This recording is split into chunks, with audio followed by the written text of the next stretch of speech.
Aster Gaios wrings his hands absent-mindedly, a habit picked up when facing finality. The sun is running low, stretching its shadow across every corner of his study, and he turns to dress shadows. I told you that not responding to His Majesty's calls would bring them out here. And as he continues to wring those hands, there's a moment where he begins to stiffen because creeping up his leg and around his torso and cradling just about the shoulders is a white serpent. And from the shadows, she walks out from, and she is alluring with these deep green eyes, fire red hair. She approaches his Gaios and grips him by the chin while that serpent coils right around a rope-starred neck, and she smiles softly. My darling, we must face what is inevitable.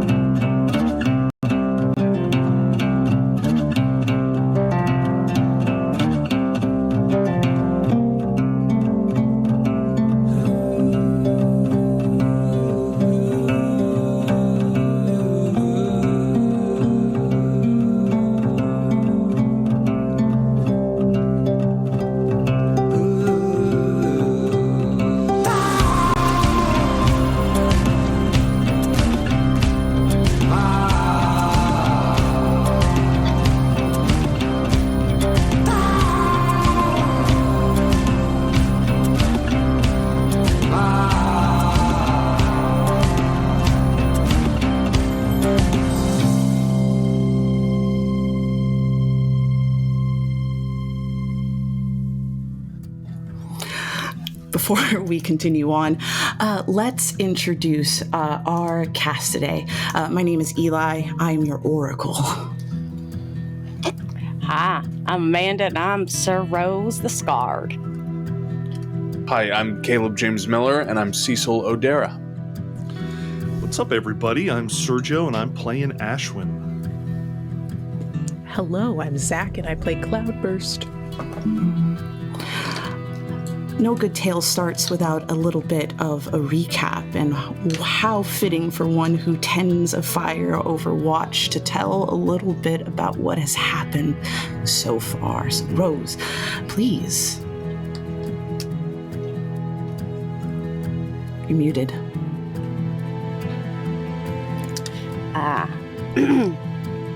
I'll reach into my pocket and pull out my little journal and pen as I Day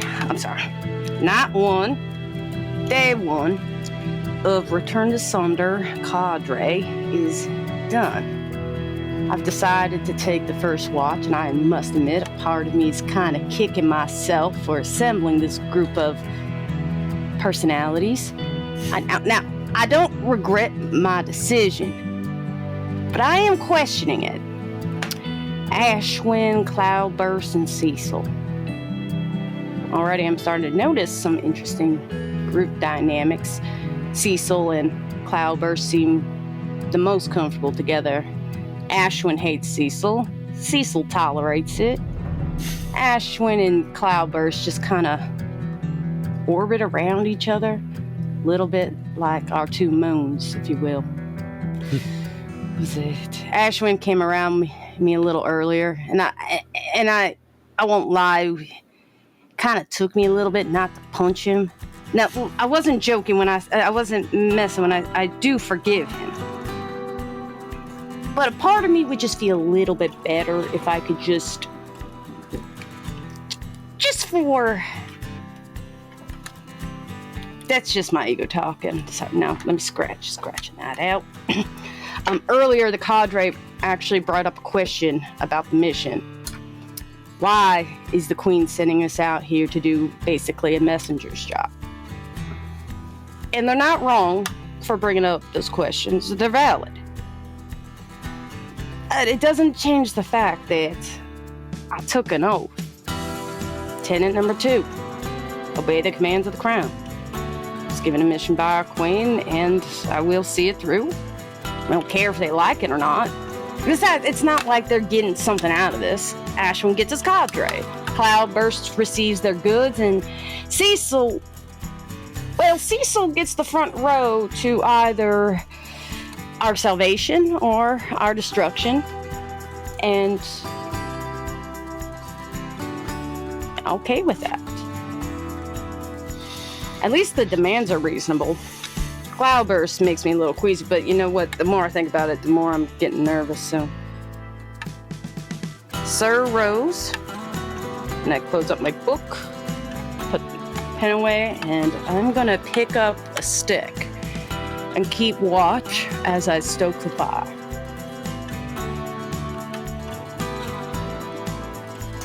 Start with it. You stoke that fire, you whittle away, you allow smoke to rise to meet a scattering of many stars, but as all good watches happen, it is the sound of a branch that snaps and breaks that draws your attention just a little bit yonder before the shadows kind of meet the darkness, and as you peer just a little bit longer, maybe even get up to go and check it if you want. I want to pull my sword in my left hand just as a defense. I'll be like, alright, you want to come on out and make yourself known? That would be advisable. That loud sound, your cocking of your gun, you go just a little bit closer to where the precipice of that darkness hits, and then you'll see it just a fluttering of wings. A crow, a raven even, maybe flutters out into the darkness, into the shadows. Seems like you just disturbed the birds. I don't think there's any way to stay asleep after Sir Rose yells, so I think Ashwyn is starting to get up and look around. What is it? It was a sign, to be honest. Can't really tell. It's a little dark. It was either crow or raven. Crow, raven, yeah, that's usually a sign of something. Ominous, usually. Should I wake the others? I mean, I shouted pretty loud there. I mean, if they want to let them sleep. You can stay up with me if you want. Well, I guess I have no choice. I'll start getting myself ready in the morning. I mean, you always got choices. Remember that.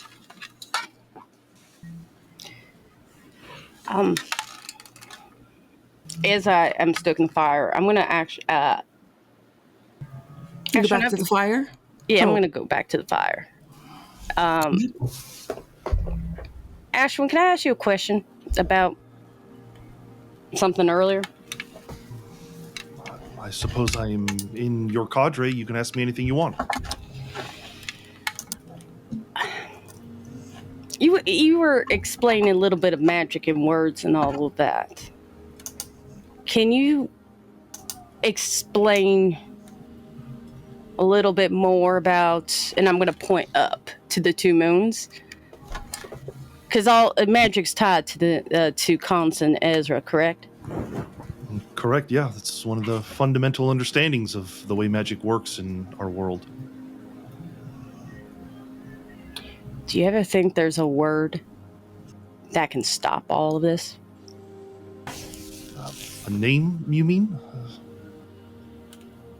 I don't know. I'm just trying to think of anything to. You saw me pleading with the council about trying to solve a problem. I certainly have been looking. Nothing as concrete as I'd like, but yes, if there's going to be an answer, it just might be tied to our moons. And I'll look up in joining Rose, looking up at the sky.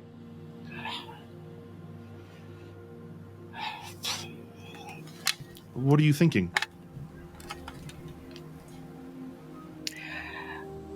The last couple of years, when the prophecy was read, I've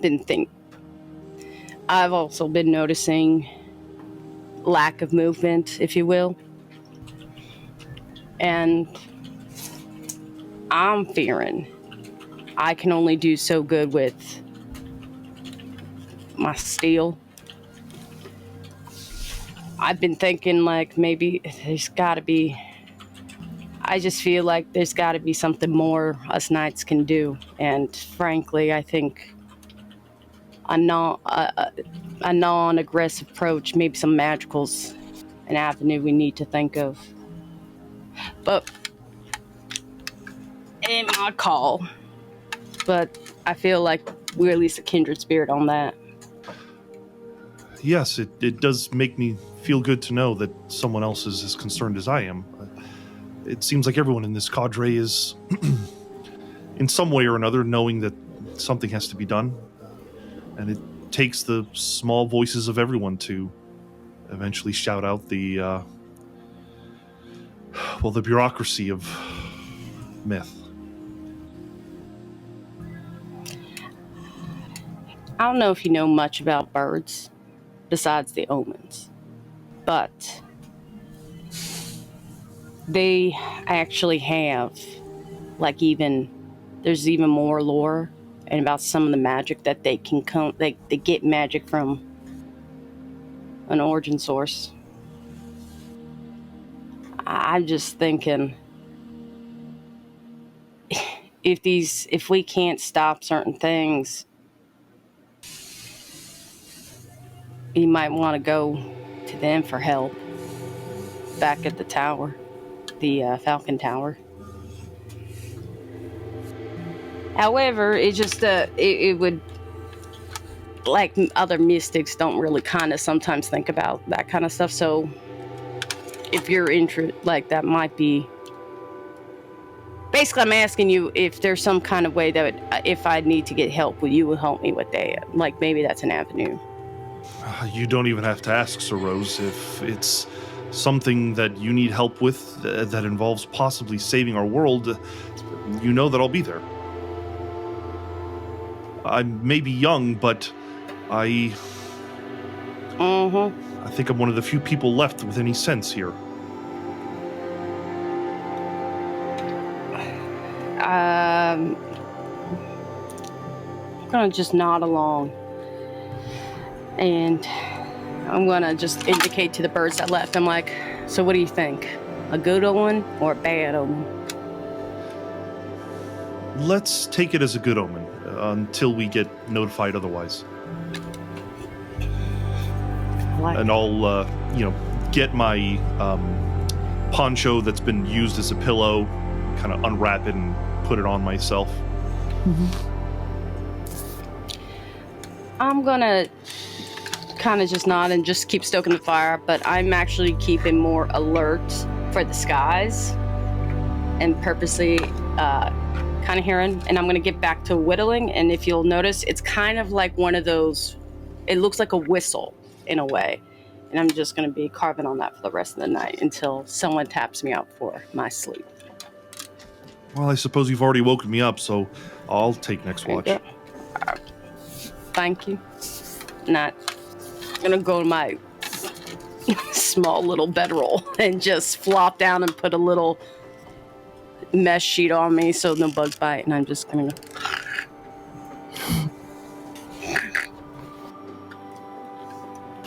Ashwyn, you can move to tend for the rest of the fire, but for the rest of the evening until the sun begins to rise in the east and stretch across the sky and dim those stars away into a faded blue, morning finally comes. Cloudburst, you're sleeping away. You hear something, a rustling, like around your packs and your bags.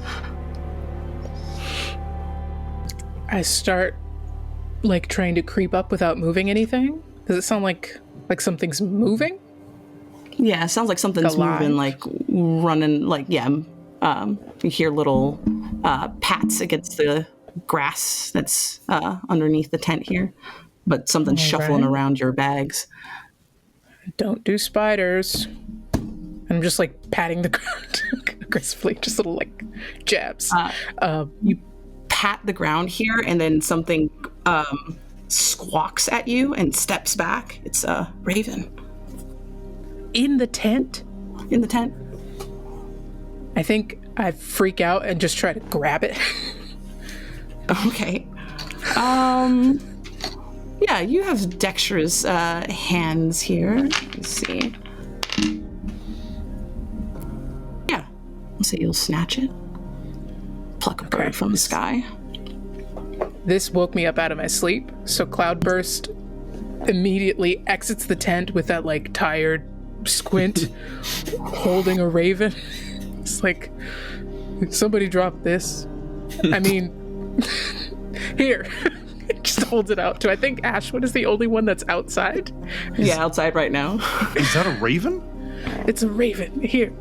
It's in my tent. It's not supposed to be. I don't want it. Just let it go.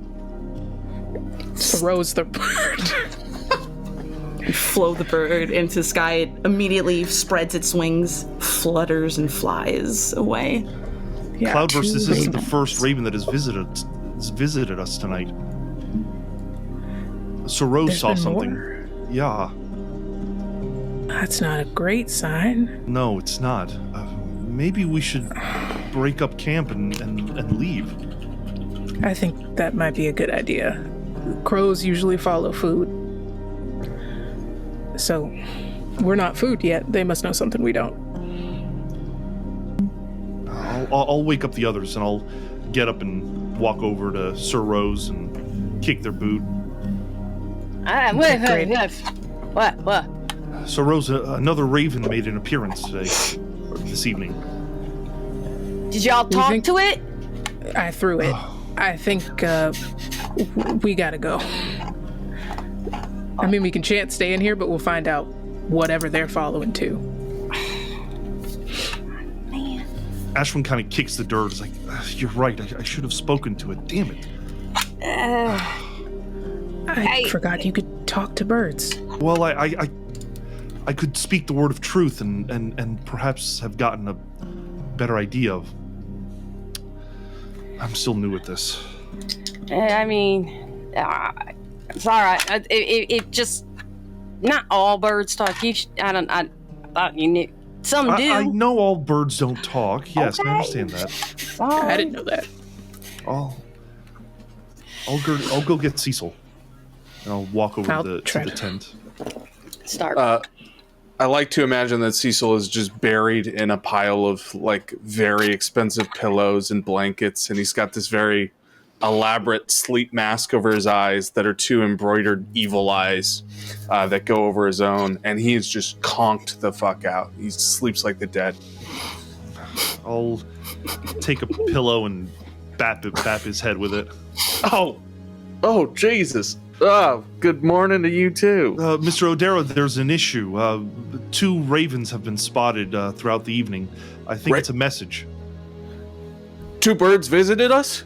Yes. 2 ravens came to this camp in the middle of the night? Do you have any insight into what that might mean? Nobody woke me up. There were visiting ravens? You were met with an unkindness? Well, we've decided we need to leave this area. Are you sure they were ravens? Not crows, ravens? You'd know if you saw them. Yes, I know They the were difference ravens? in the size of their beaks. I know the difference. Oh, Lord. And I think that Cecil starts like compiling books and trying to discern. He knows that they're not necessarily good omens. Ravens in history, usually bad luck and death.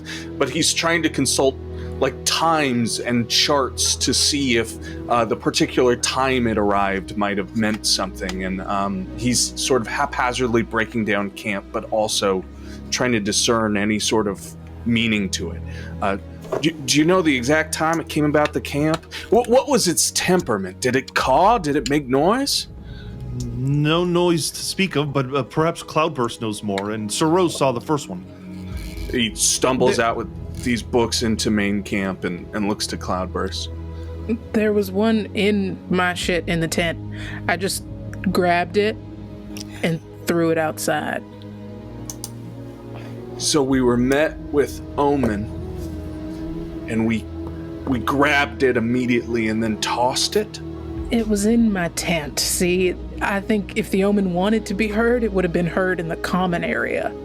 And it was sort of amongst my things that... Well, technically there was a bird in the common area the first time around.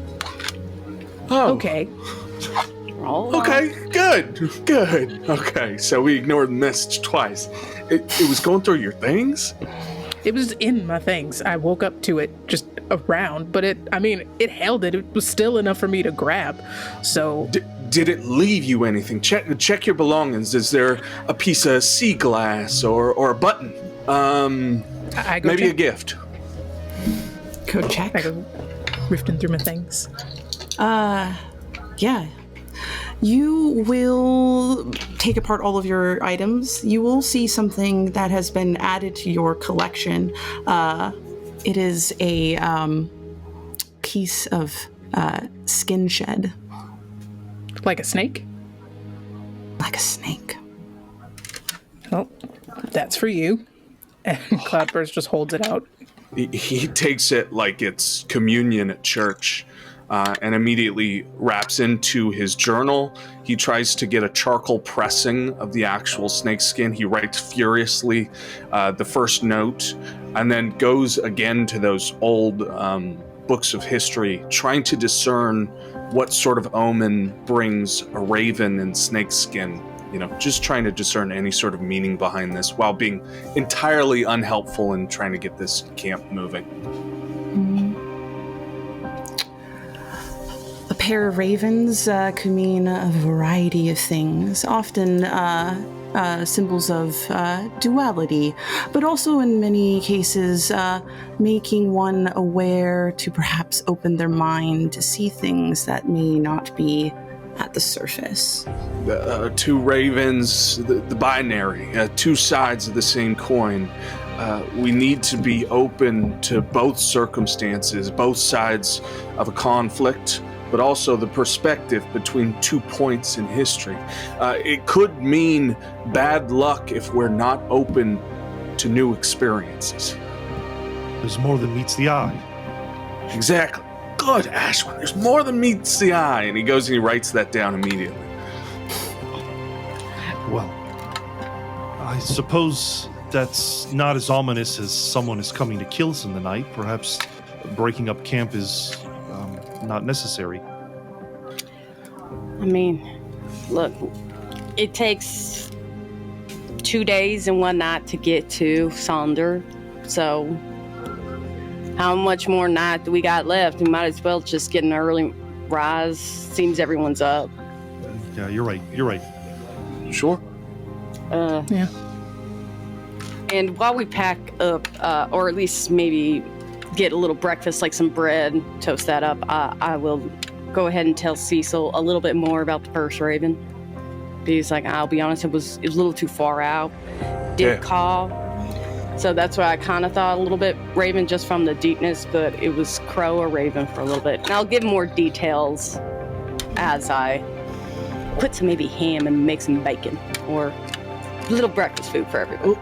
How'd you feel when it came up on you, Rose? Inside, how was your inner turmoil? Were you feeling light? Was there an ominous fog that came about you? Not so much. It was more because I was on guard duty. It set off more of my defenses than anything else. Because I didn't know it was bird. I thought it could have been something else before it came up. Right. But when it flew off, I didn't get immediately any ill intent because I know personally, like we talked about, this could be good or bad. But now that the second one is here, I kind of, and I looked at all your books and all that. I'm like, oh, thank God. I appreciate you having all this. I'm appreciative that you're here a little bit more to narrow this down. Well, I'm glad to be of service, but this is illuminating. This could mean anything. This could be a duality between the traitor. This could be the duality between the royal family, the mission that was given to us. There's something that we're not seeing that will give brighter perspective. I'm going to keep an eye out. We're going to find it, Sir Rose. This is the first step, a long journey. Coffee, and I'm gonna hand out a mug of coffee. Yes, please. Pass it out.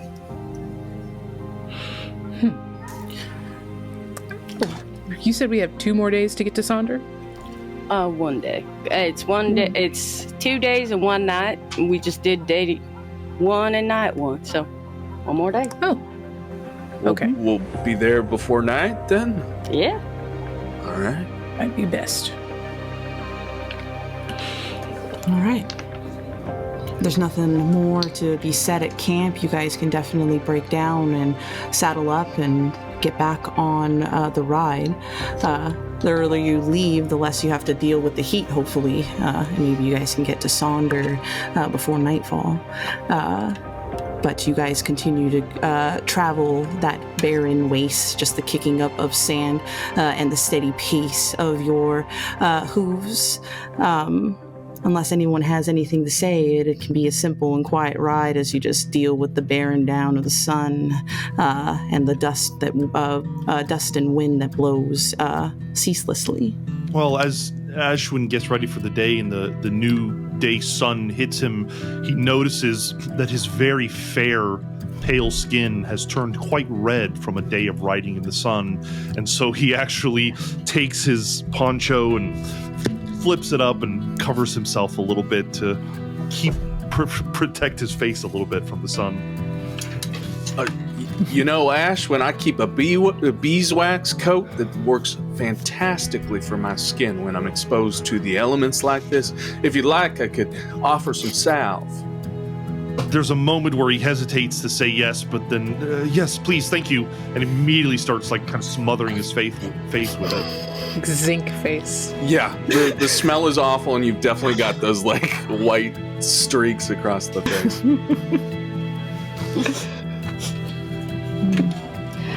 Before we leave, I'm gonna make sure that we have enough water to make for everybody, including our horses. Beautiful. Maybe we should discuss the barest hint of strategy now that we've been given omen before this very important message-delivering mission we've been bequeathed. We're about to go meet one of the most legendary traders of our time, someone with an illustrious history for, well, lying. And so perhaps we should have an understanding of how we'd like to meet the liar and how we'd like to spin that to the best of our fulfillment. Cloudburst, any considerations given your previous expert interpretations of those that do not lie in honesty? Well said. This Aster, other than the fact that they don't like to tell the truth very often and they have some sort of power, they don't have any ire or anything against us, do they? Not as far as going against communication with the kingdom. They got quite a deal when they broke from the Saint.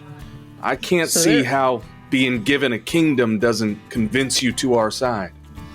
I think the best play for us would be as close to the truth as possible, maybe with a little hint of dissension.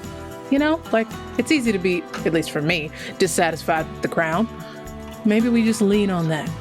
You'll find no lack exactly of satisfaction with me. We're more than meets the eye. Maybe we're curious. We're converts. I think he'd like to talk about himself and how cool his story went. That might help us get in the room. All of this to fish out the truth. Right. What it is that we're here for. Pass the message. I mean, maybe perhaps more importantly, what he's up to. Yeah. Correct, yeah. What sent him away for so long? Maybe, if we can, we limit this to a private conversation or him and a selected few guard, just so that we get the honest spread of it all. And we paint it as being, yes, we're on official business, but maybe now we're having drinks, and this is more about the discussion of the future of our world than it is any mission from the Queen. If mysticism has taught me anything, Stargazer's razor is usually the best answer. It's most likely that he has aligned himself with someone other than myth. We can assume that. You think maybe that he's in the business of traitoring again and has decided that maybe the king is unfit and a good time to strike? As you said, it's what he's best at. They're talking about very specific things. Concerning things, no? A little bit, but they're free to make their... I'm just kind of like, I'm hearing, but I'm not saying much. I'm just... Okay. I think a man like this has several security assurances without, being an alarm bell in the middle of the town square. If we can find those, and honestly, leave them alone. We don't have to dismantle them. We don't have to look suspicious. We just know who they are. Try and stay out of their way. I think that will help. Ashwyn, go ahead. Maybe we ought to make sure he's not with the saint as well, to the best of our ability before Sonder. I mean, if I'm going quiet for too long, it's because I picked my favorite horse again. At least in this circumstance, if I was playing his field, it'd make a lot of sense to go back to who brought me.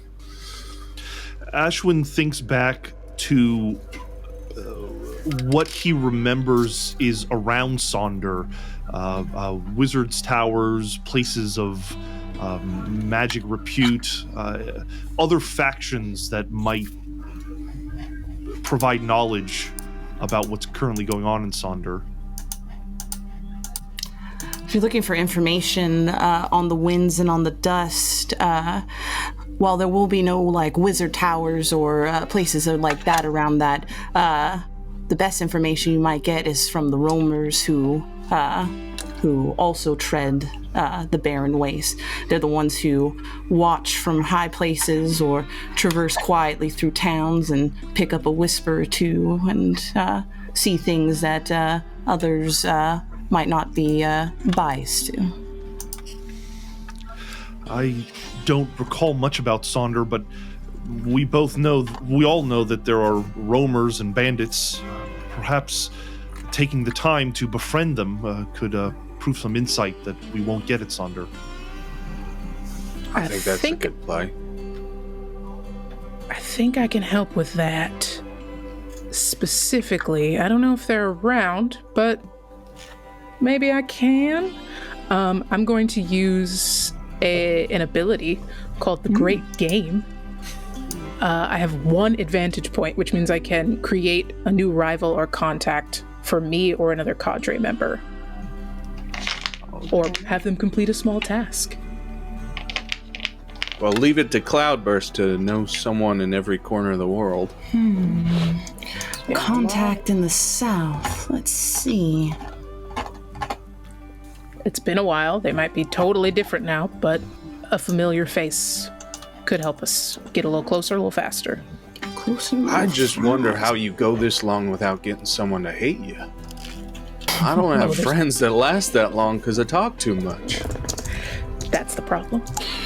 Short and sweet. A to B, here's the money. Everybody's happy. Yeah, but then how do you find out who they're fucking? Well, sometimes it's just me, so the mystery is quite short, but... Ashwyn turns even redder than he was. Oh no, the sunscreen. In shock. I'm sorry, little ears. Cloud. Excuse me. We're just having a little bit of noble talk. Cloudburst says you kind of mull through the Rolodex of contacts and people you've crossed paths with along the way. This far south, someone does come to mind. They go by Ep. EP, Ep. Ep's a roamer. He's a contact with you that occasionally comes to the city. Trades often with you. He likes to maneuver through all the relics and ruins that are found in this wasteful place and finds unique and shiny stuff. Last time you heard from Ep, he said he was heading down towards the hills that are a little bit east off of Sonder. But if he is still in the area, then he would have probably had to travel through Sonder at some point for resupplying or even trade, since, he wants as much coin as he can possibly find for his trinkets that he scavenges for. Mm-hmm. So you would have to deviate a little off the path if you want to seek answers before riding into Sonder proper. Okay, so good news. My boy Ep, where I get my brass beating from our curtain hooks, not far from here, a little bit to the east. But might help us, and is good at getting from A to B. I'm a little worried about the way our cadre leader is looking over there. I know when one fang is out poking the other, that she's got something to say. Yes, Sir Rose. Oh, I'm just letting you know, like, those are all good and fine. No problem with that. Is there a way you could just send a message to him? Is there a reason why you don't want to meet them in person? More of just time. And I'm pointing to the sun and all that. Ideally, I'd like to get to Sonder before nightfall. Sir Rose, we're at the end of the world. All we have is time. I think this is for the best. I mean, Sir Rose, you have to consider it would be a part of your tenets to make sure that beyond a shadow of a doubt that Sonder has not fallen to the saint, right? Yeah. What are them tenets?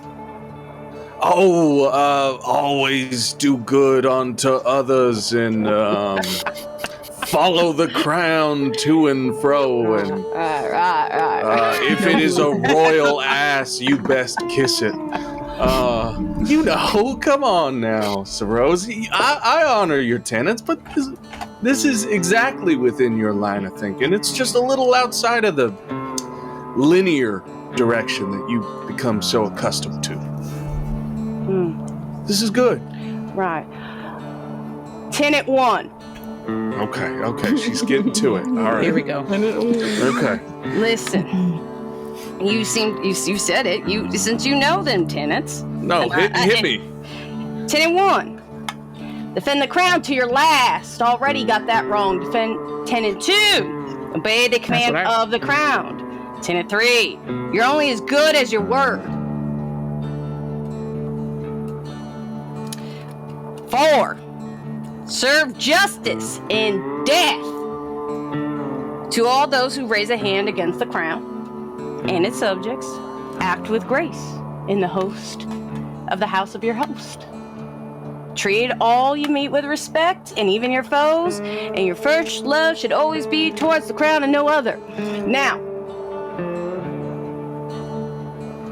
you telling me about what I swore an oath to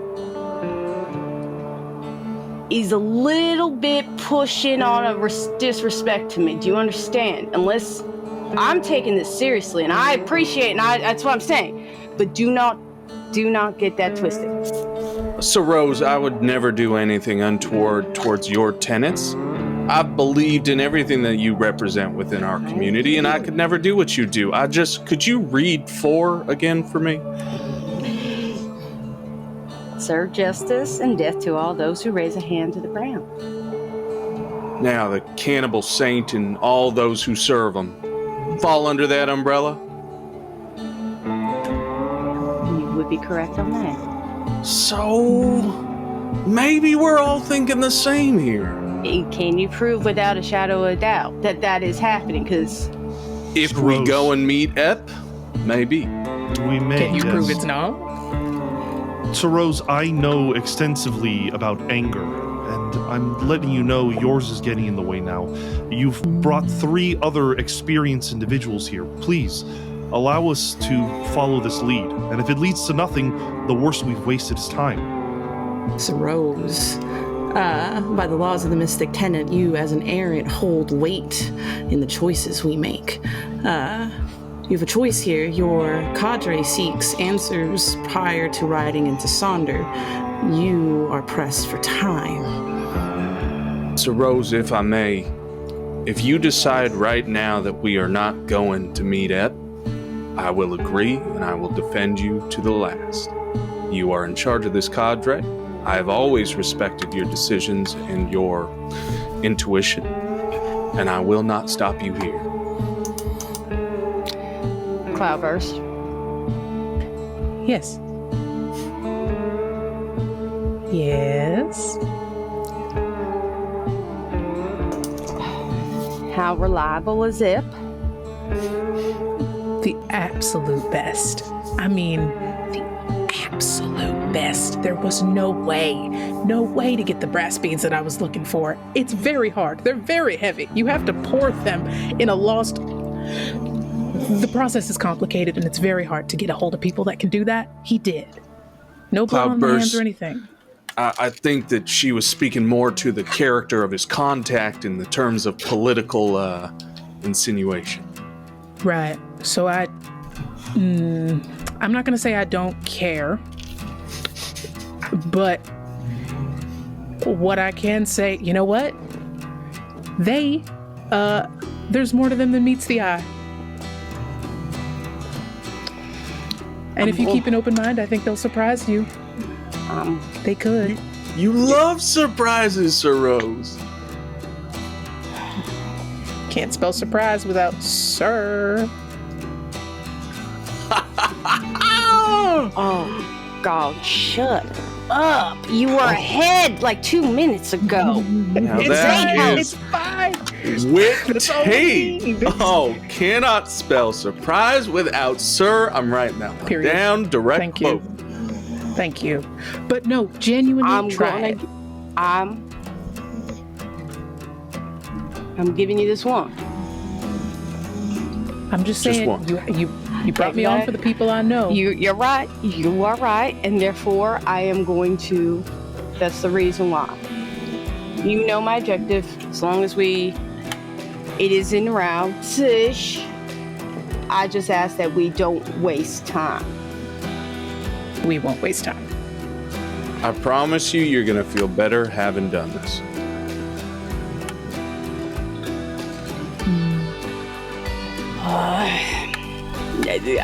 There's a lot of frustration you can visibly see on Sir Rose, and she's just gonna shut up and just get on last hope and just gonna wait.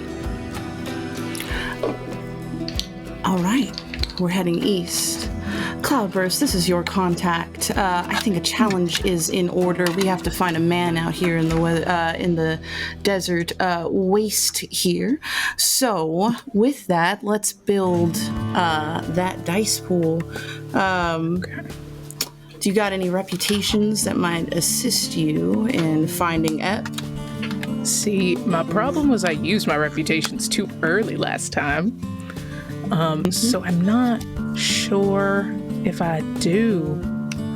I mean, I will use nosy. Okay. All right. Be a dice pool. You have any equipment that might help you as well? Let's see if we can add a little bit extra. I have a lot of disguises, but I want to be myself. And my gun.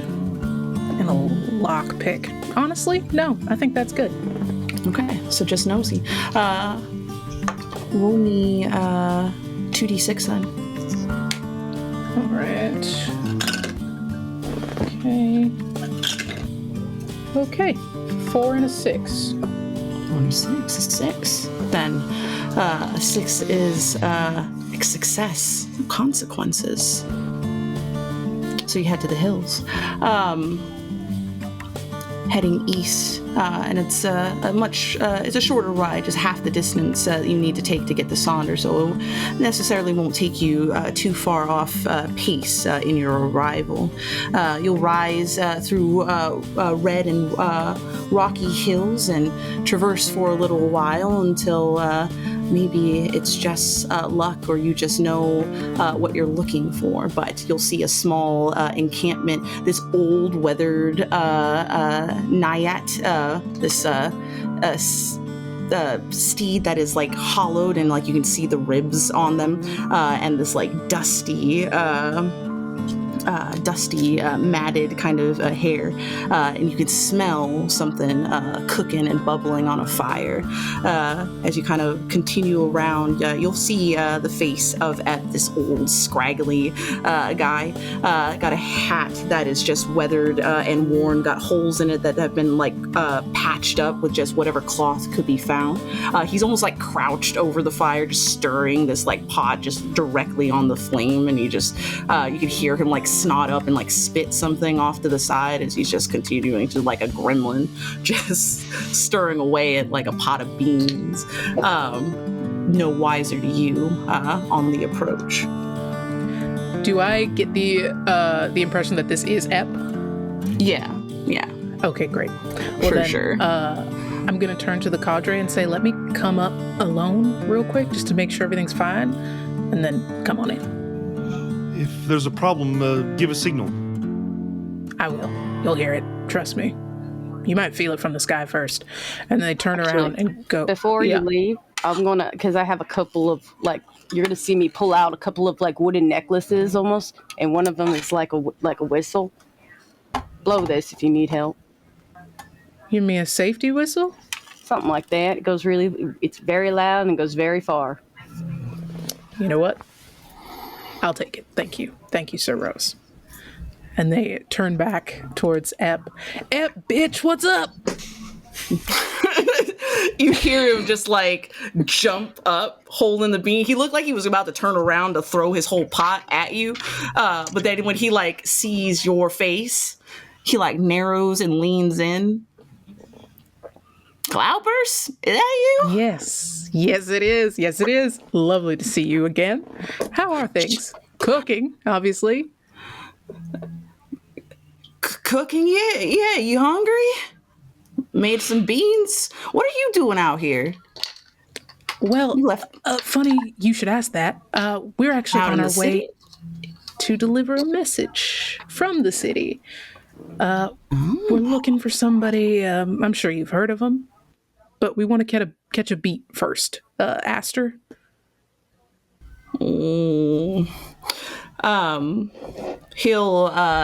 He'll sit down and put his beans back on the fire for a second. You talking down by he like scratches his face by Sonder. He's talking about Sonder. Yes, we're heading into Sonder. It's been a while. We just want to learn a little bit before we get, too deep into it. Well, let's see. Last time I was in Sonder was a month ago. I only stayed there for just a moment. I was actually, speaking of which, I found a wide variety of these nice brass plates. I figured that these were something we could. He's like getting off track. We could trade right now. But yeah, he was in, yeah. Ep, my sweet child. Cloudburst takes them by their face. There's nothing I would love to do more than talk about the life that these brass plates have lived. Let's do business first. I got a couple people with me, if that's okay. They're good people. They're good people. One of them's a little shiny, if you know what I'm talking about, but it'll be okay. Whoa. That's odd. Don't you often work alone? I prefer to work alone, but times are changing, Well, all right, but I don't got enough beans for enough people. And what's good about that is you don't need to. You keep those beans in that pot. Okay, I'll be back. They motion to the rest of the cadre. Excellent. You send up signal, and you guys can be on the approach. And when you do, you'll see Ep kind of take his hat. He's got like a bald head that he kind of just like wipes this threads of hair over to just kind of smooth it out before he puts it down as he greets you all. Ep, this is Cecil, this is Sir Rose, and this is Lil Ashwyn.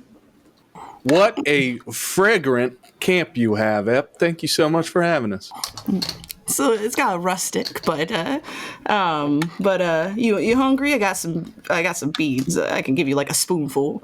I have never turned down a meal. And Cecil turns over and looks into the pot and says, "But I just ate. Wouldn't it be the damn thing?" Oh, what in unfortuitous situation. I'm so sorry about that, Ep. I guess we'll have to have a meal the next time I come around.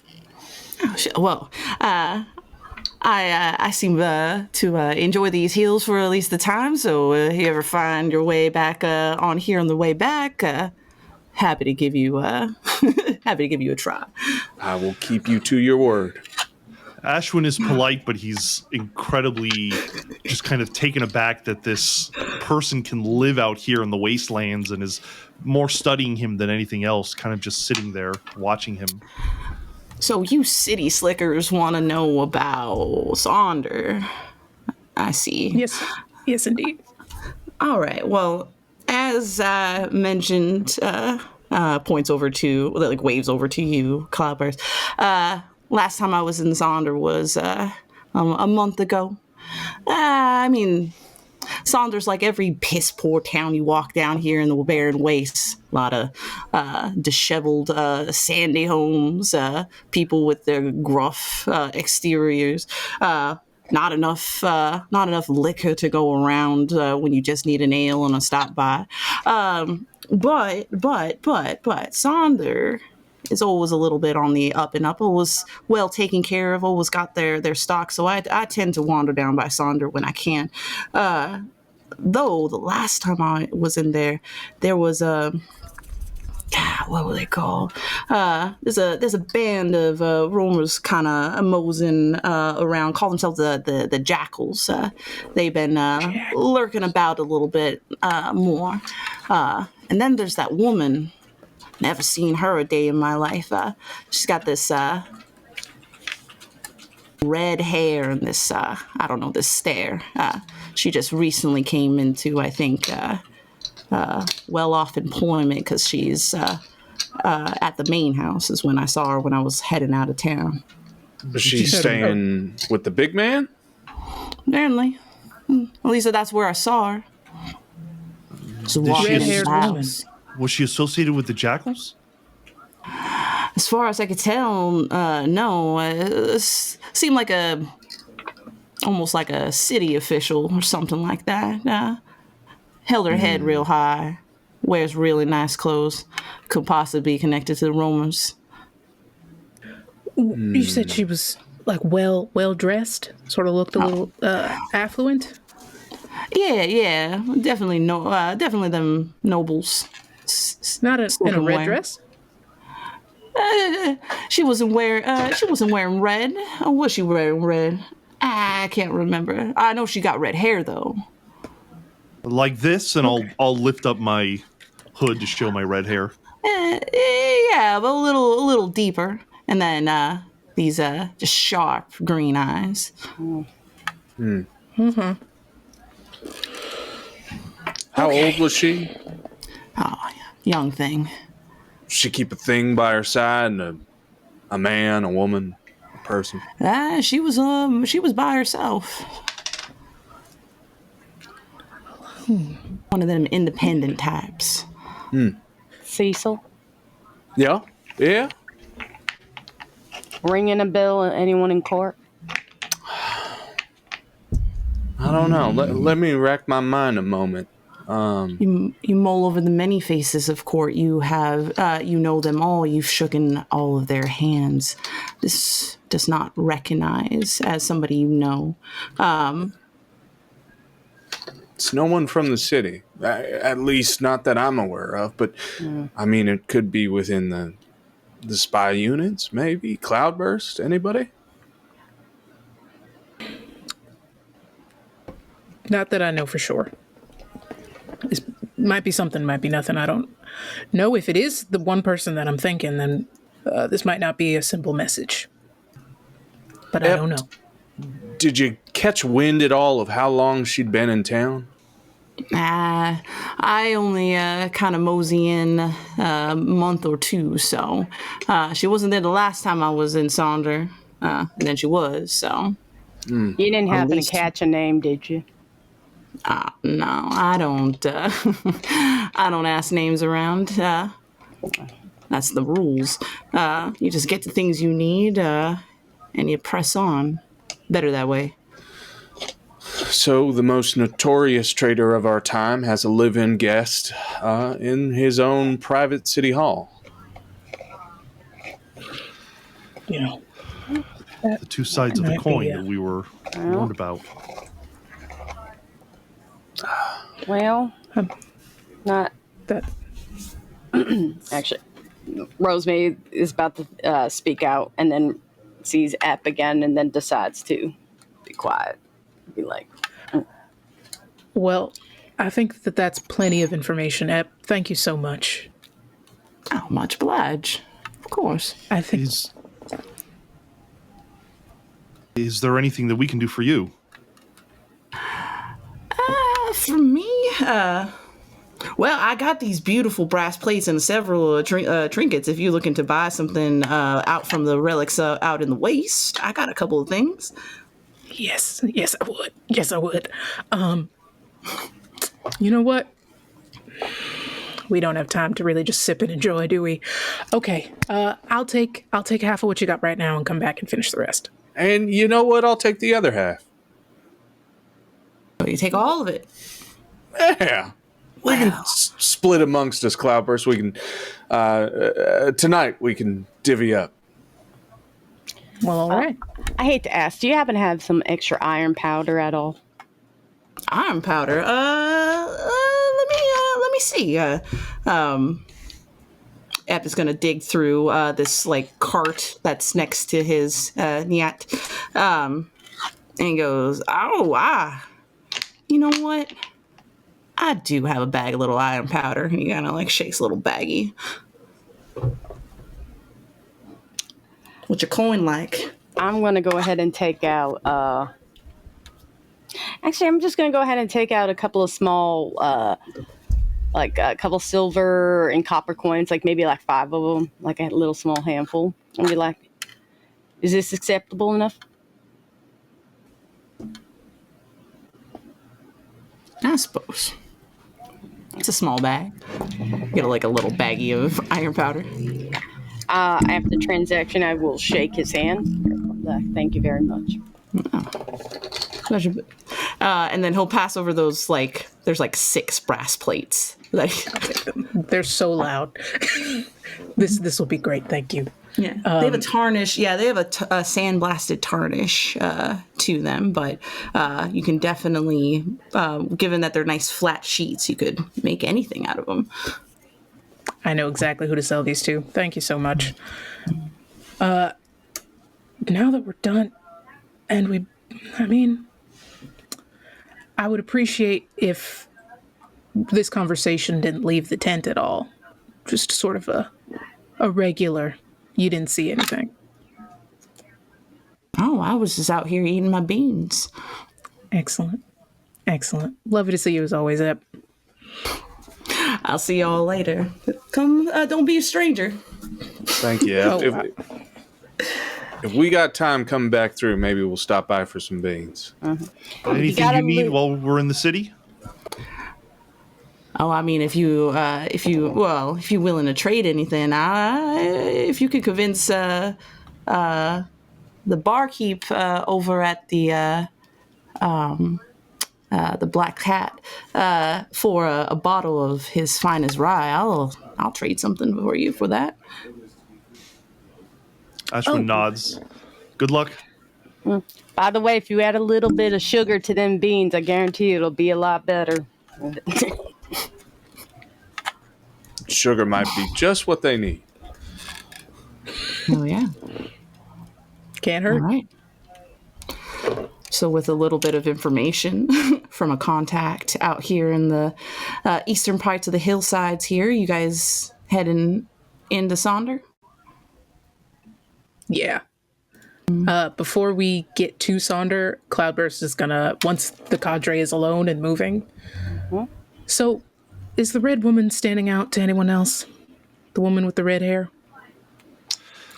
And green eyes. I'm trying to search my mind for a person described that way. Nothing's coming immediately. Yeah, It does stand out as unusual, though. Mm-hmm. It's going to stand out unusual unless we see her in person, and then it may make sense when we see her. I think at least we now know that there's someone else throwing their weight around in Sonder. Yeah, she's been doing that for a while, I think. Well, In the city, too. We'll find out. well, before we go anywhere, we do have to probably, have a place to get something to eat or drink, depending on how fast we go. That makes sense to me. Stop by the Black Cat, pick up that bottle for Ep, and dine before we have our little meeting. Well, just a little. Can't hurt to, at least so we're on the same page when we go approach and deliver this message. I think we ought to be wary of this woman, though. The two ravens brought us snake skin. Could have a liar amongst us. Liar among liars, isn't that special?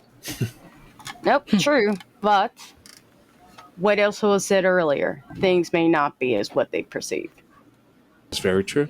So, Yeah. if anyone else without objection, I'm just going to go ahead and take point and just go to Sonder. Okay? I think that's a good idea.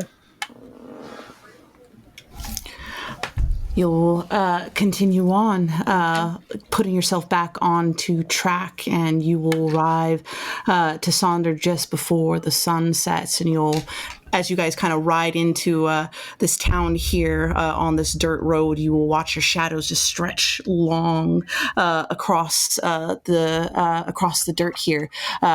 You'll see that there are people kind of ebbing and flowing, people moving from shops, grabbing whatever variety of food or supplies they might need. You'll see a dog just kind of yapping off to the side, barking as you see you all kind of on the ride in. People giving you glances and wondering who you might be, strangers roaming in. They give those looks of like, who could you might be? Are you a friend? Are you a foe? Are you who comes this way? You'll see off to the side, Ashwyn, something that catches your eye, a sign that has like a black cat that's curled around a ale glass. Must be the tavern that Ep was talking about, but you can kind of get to the center of this town, and if you go just a little bit further, you'll see what looks to be like a very large building, probably where one who resides over this town would be staying at. So welcome to Sonder. It's a little late. I know it just can be a little rude to be doing some business when the sun sets, so honestly, I think we should just see if there's a spare room at the tavern, unless anyone else knows a place. That's fine, but we should keep our heads on a swivel. We don't know what to expect. Oh, I didn't say multiple rooms. We all probably crashing in one, but I agree. Yes, Cloudburst? I think you're muted, Cloudburst. I believe I can read an excellent That's extremely idea. economical. Okay. That's all. Sorry, I was trying to read lips there for a minute. I thought you said I had an excellent idea. I got excited. You'll hear it, trust me. One day. I mean, if anyone else, I'm going to look to like Cecil and Cloudburst. I'm like, I can go in there and request unless any of y'all want to. No, that's an excellent idea. And goes towards the nearest like tavern, Motel 6 combo. Ashwyn will dismount Roach and take a look around, see if there's any immediate sign of the jackals, that group of roamers that we were warned about. Any big, grouping of horses or anything in particular like that. Hell yeah. You'll scan around, and there is that Black Hat Tavern, right? It does look like it has an upper floor that probably has rooms for you to stay, but you, Ashwyn, but there doesn't seem to be a lot of horses like tied off in front of their establishment. So you start just kind of scanning around. You will see a cluster of horses, probably about 5 of them. A little bit further down the way, there looks to be another like saloon or tavern or drinking space, and that seems to be the primary cluster of horses. Given the bedfolds and saddle look on the back of them, definitely gives somebody who travels far and wide versus just being here in the city or the town proper. Ashwyn will clock it, but then join the others. Yeah, I think that Cecil's going to make for the Black Cat and see about getting some rooms. Hop up off Viscount, and shake his musical little spurs and kick up some dust as he walks through the bat wings. Beautiful. Yeah, push through those wings. It's a tight space here. You'll see a scattering of tables, old, creaky floorboards as you kind of step in that kind of go in tune with your pitchfork spurs. You'll see over by a counter a dwarven woman, seems to be the tavern keeper, just cleaning up some glassware. And just a couple what looks to be regulars here, older individuals that are keeping to themselves playing cards, but they seem to be the only small group in here, just drinking and having a smoke off to the side. And they note you as you walk in. Cecil is all smiles to anybody who notes his presence and tries to, immediately sort of placate the area. And he sidles up to the dwarven woman tending. And he says, hello, my dear. I'm wondering if we could inquire about renting a room for the night. Sure. Ain't had anybody here in a while, so I got 2 rooms up top that I could extend to y'all. That would be lovely. If we could see about requesting both of them, that would be fantastic. Oh, that'll be 5 gold for it. Here for the night? Or you staying longer than that? Let's make it for 2 nights at first here, and then we'll see about re-upping on the second night. We'll pay up front. And Cecil, rushes into his vest there, and he says, "You, by chance, can't break a... Excuse me, never mind, you can't break a platinum." And he pulls out gold equal to the amount and sets it out in front, and then tips generously. He's trying to put all that money he doesn't spend to use. Got a lot of coin there. I'd be careful. Well, I always am. Not a lot of people try and rob me. Never goes well for them. Listen, I was wondering, a lot of people come through this spot. You see many regulars? We're from out of town, so I'm just trying to get a sense for Sonder. We don't get a lot of travelers or people on the extensive stay. Most people just pass through a night or two, just need a lighten their load for a moment before they press on. No, haven't had many people as of late. It's been a little on the quiet side. Any reason for that, or just sign of the times. Well, if you believe in such things, those, it might be a mix of that, but there's been some roamers in the region. I think it's keeping travelers away. I see. They've been picking off Sonder, trying to make a victim of this place. Yeah, they catch people on the roads before they even have a chance, and every now and again they come riding rowdy through the town. Causes all kinds of ruckus and destruction, and we got to pick up the pieces when they ride back out into the waste. Of course. Any part of town I should avoid if I don't want to run into them? If you go down the way, there's the Desert Pearl. It's a saloon down there. Usually where most travelers go to get their jollies and drinks in, but that's where they like to perch and occupy. Well, that's just perfect. Thank you so much for your hospitality, my dear. I do appreciate it. Should I see you about a room key, or are the rooms unlocked?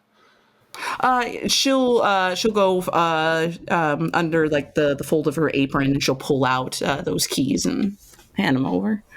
You know, I was just thinking, me and my friends, we do appreciate our privacy. Do you think I could leave you a very generous tip, and you could just let us know if anyone comes about us asking of our locations, anything that might come and go in the interest of me?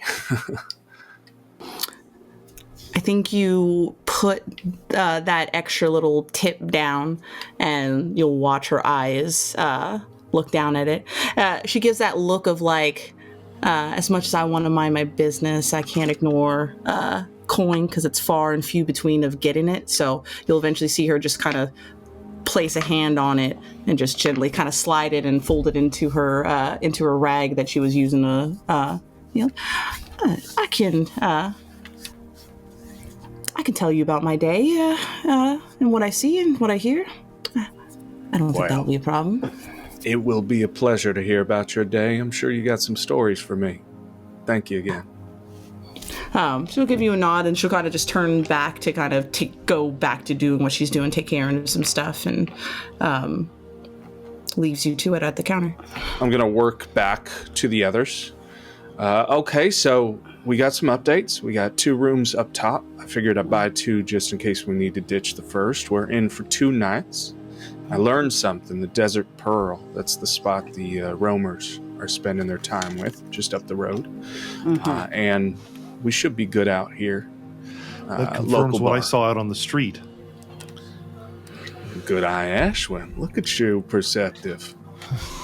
If there's one thing I hate more than the aristocracy, it's the scabbers that take advantage of the people out in the wastes. I have to admit I wouldn't mind causing a little bit of trouble if it means getting these roamers out of town. It might actually give us an advantage. Either the people in charge will appreciate it, or the people in charge will be down their dogs. You know, Ashwyn, we are of like minds, you and I. We see the world in very similar tones. I was thinking that maybe we go just a little bit of rabble-rousing down the road at that Desert Pearl and see if we can't get a lay of the land with these vagabonds. See if we can't see what we can do for these people. Ashwyn seems excited for the first time. Are we all heading to the Desert Pearl, or were there other business roles? You seem like you got somewhere you would rather be. I would rather be anywhere else. Okay. Oh. If y'all like, because I can at least take our things up to the rooms and secure them personally. Make sure that there's like windows and all that stuff is locked. So, Rose, that sounds like you're not coming drinking with us. I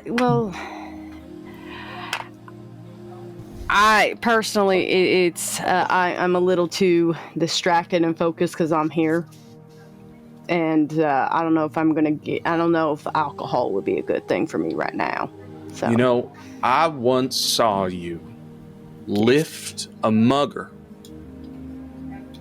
in the royal district, clean 3 feet above your own head, and toss him like a child's ball because he dared look after someone off the street. You're one of the most valorous people I've ever met, Sir Rose, to a fault. Well, Just thought I'd pay the compliment before we go out and see about these scavers. well, Rose, can we just go ahead and just drop our stuff off real quick, and then, make sure that y'all are part of the cadre. I can't let anything happen to y'all. That's so true, and I thank you so much for considering us. And then I pass a flask in the direction of Sir Rose. Okay, and I'm taking it immediately, and I'm going to down it real quick. We're You hear nothing the if not sound of- orderly and organized. Not just a 2 quick little stacks. shot. I think it. Loud brass plates slapping down on the floor in the room. Just being like, I think that's a great idea. We should go drinking. It would be fun. Perfect. All right. One question, or one little point. Could we not wear the Queen's armor to the saloon? We are the representations of the Queen's justice. As unfortunately true as that is, people aren't as willing to talk. How about, Cecil, don't you got at least I a have jacket or a cloak as well? a jacket or a cloak. I was about to put you in silks, my love. We were going to show off those Thank you. biceps of yours. Thank you. What we got? Fine. Okay, I got just the thing. And he comes back with this flouncy, beautiful ruffled shirt that is almost like romance novel level, that cuts deep V down the center and would hug the huge form of Sir Rose's general body. And he's like, I went looking for that coat you mentioned, but this is all I could find. And he kicks the trunk of his huge wardrobe shut. You know what? I think there's a couple pieces here that I can use. Yeah? Yeah, give me 2 seconds. Oh. Not a Fantastic. Fantastic. Ashwyn lowers his poncho to make sure it covers his chest as they get ready. You know what? Cecil will mosey over to Ashwyn, and he's passed the flask to Cloudburst first, and then he points in at Ashwyn, and he goes, "Do you, and he gestures to the flask. Are you allowed to, I'm an adult. Oh, God, yeah.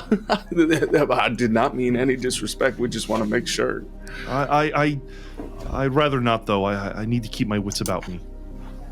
If Well, we're going to I do can show what I you how think to we're look- about to do. I can show you how to look like you're drinking. It's a good skill to have. If you want. I'll take that skill. Cool. Have you ever been to a saloon before?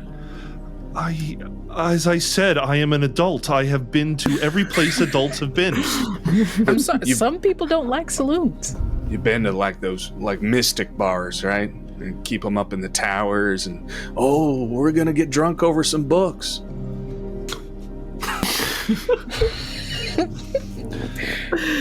Don't make me laugh when I'm about to do what I'm thinking we're going to do. We have to be laughing before we clean this place out. It's a good thing we're about to do, if we can do it. It's gonna be fun. Just relax. Yeah. It's hard for me to do. I see these jackals and I turn red. Yeah. You always feel like that? So quick to red? When I feel like things are not fair, when I feel as if I'm being taken advantage of, yes. But these past few days with you, they've been lovely. Eye-opening. Good. Good. You just let us know if you start seeing red, yeah? You'll know. Okay. I think you guys are gonna take the time you need to get ready and get dressed in the way that you would like to. But you guys can take that small walk from the Black Cat Tavern and eventually get over to the Desert Pearl. And with each step you take, you can hear the sounds of revelry going on. You can hear the sound of music playing, people chatting and talking, and just a hustle and bustle on the inside there as you kind of are just standing right outside the tavern. And as you guys take those just steps up onto this kind of stretch of porch, and there's a couple people who are out here smoking cigarettes and eye you as you guys walk in, you guys will push those doors open. And with that, we're going to head into our break. So we'll see what happens when we arrive at the Desert Pearl when we return. Welcome back. Let's see. Where did we leave off? Right. You guys are pushing your way into a saloon. And when you push those doors... Before we go in, I'm just going to ask the coach, are we sure about the ruffles? But can I at least keep the hat? Can I at least keep this on? Is this too much? If it makes you comfortable, Sir Rose. The hat's perfect. You look fantastic. I think you look beautiful, Sir Rose. You said ruffles, so I had to go with ruffles. You might walk out with somebody like this. Oh, gosh.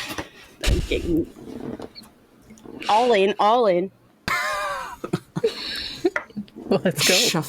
You shuffle people in, and you're met with the sound of loud music playing, piano and violin and people kind of singing off to the side. People are moving back and forward carrying drinks or food.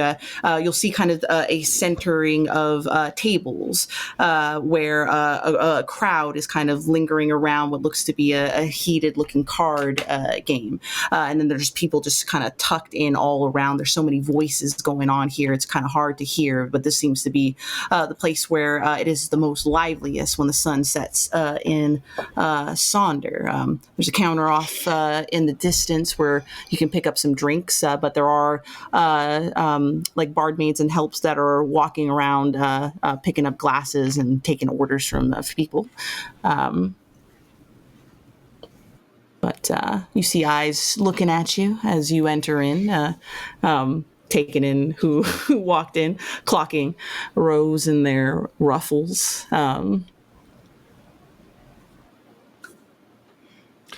Ashwyn is eyes kind of darting around the room, trying to gauge if there appear to be any roamers in this establishment.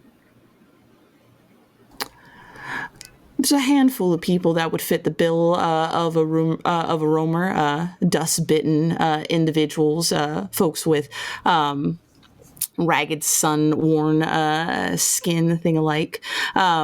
But the roamers you're particularly looking for make a very loud sound as there starts to be this small little scuffle happening at that center where those cards are.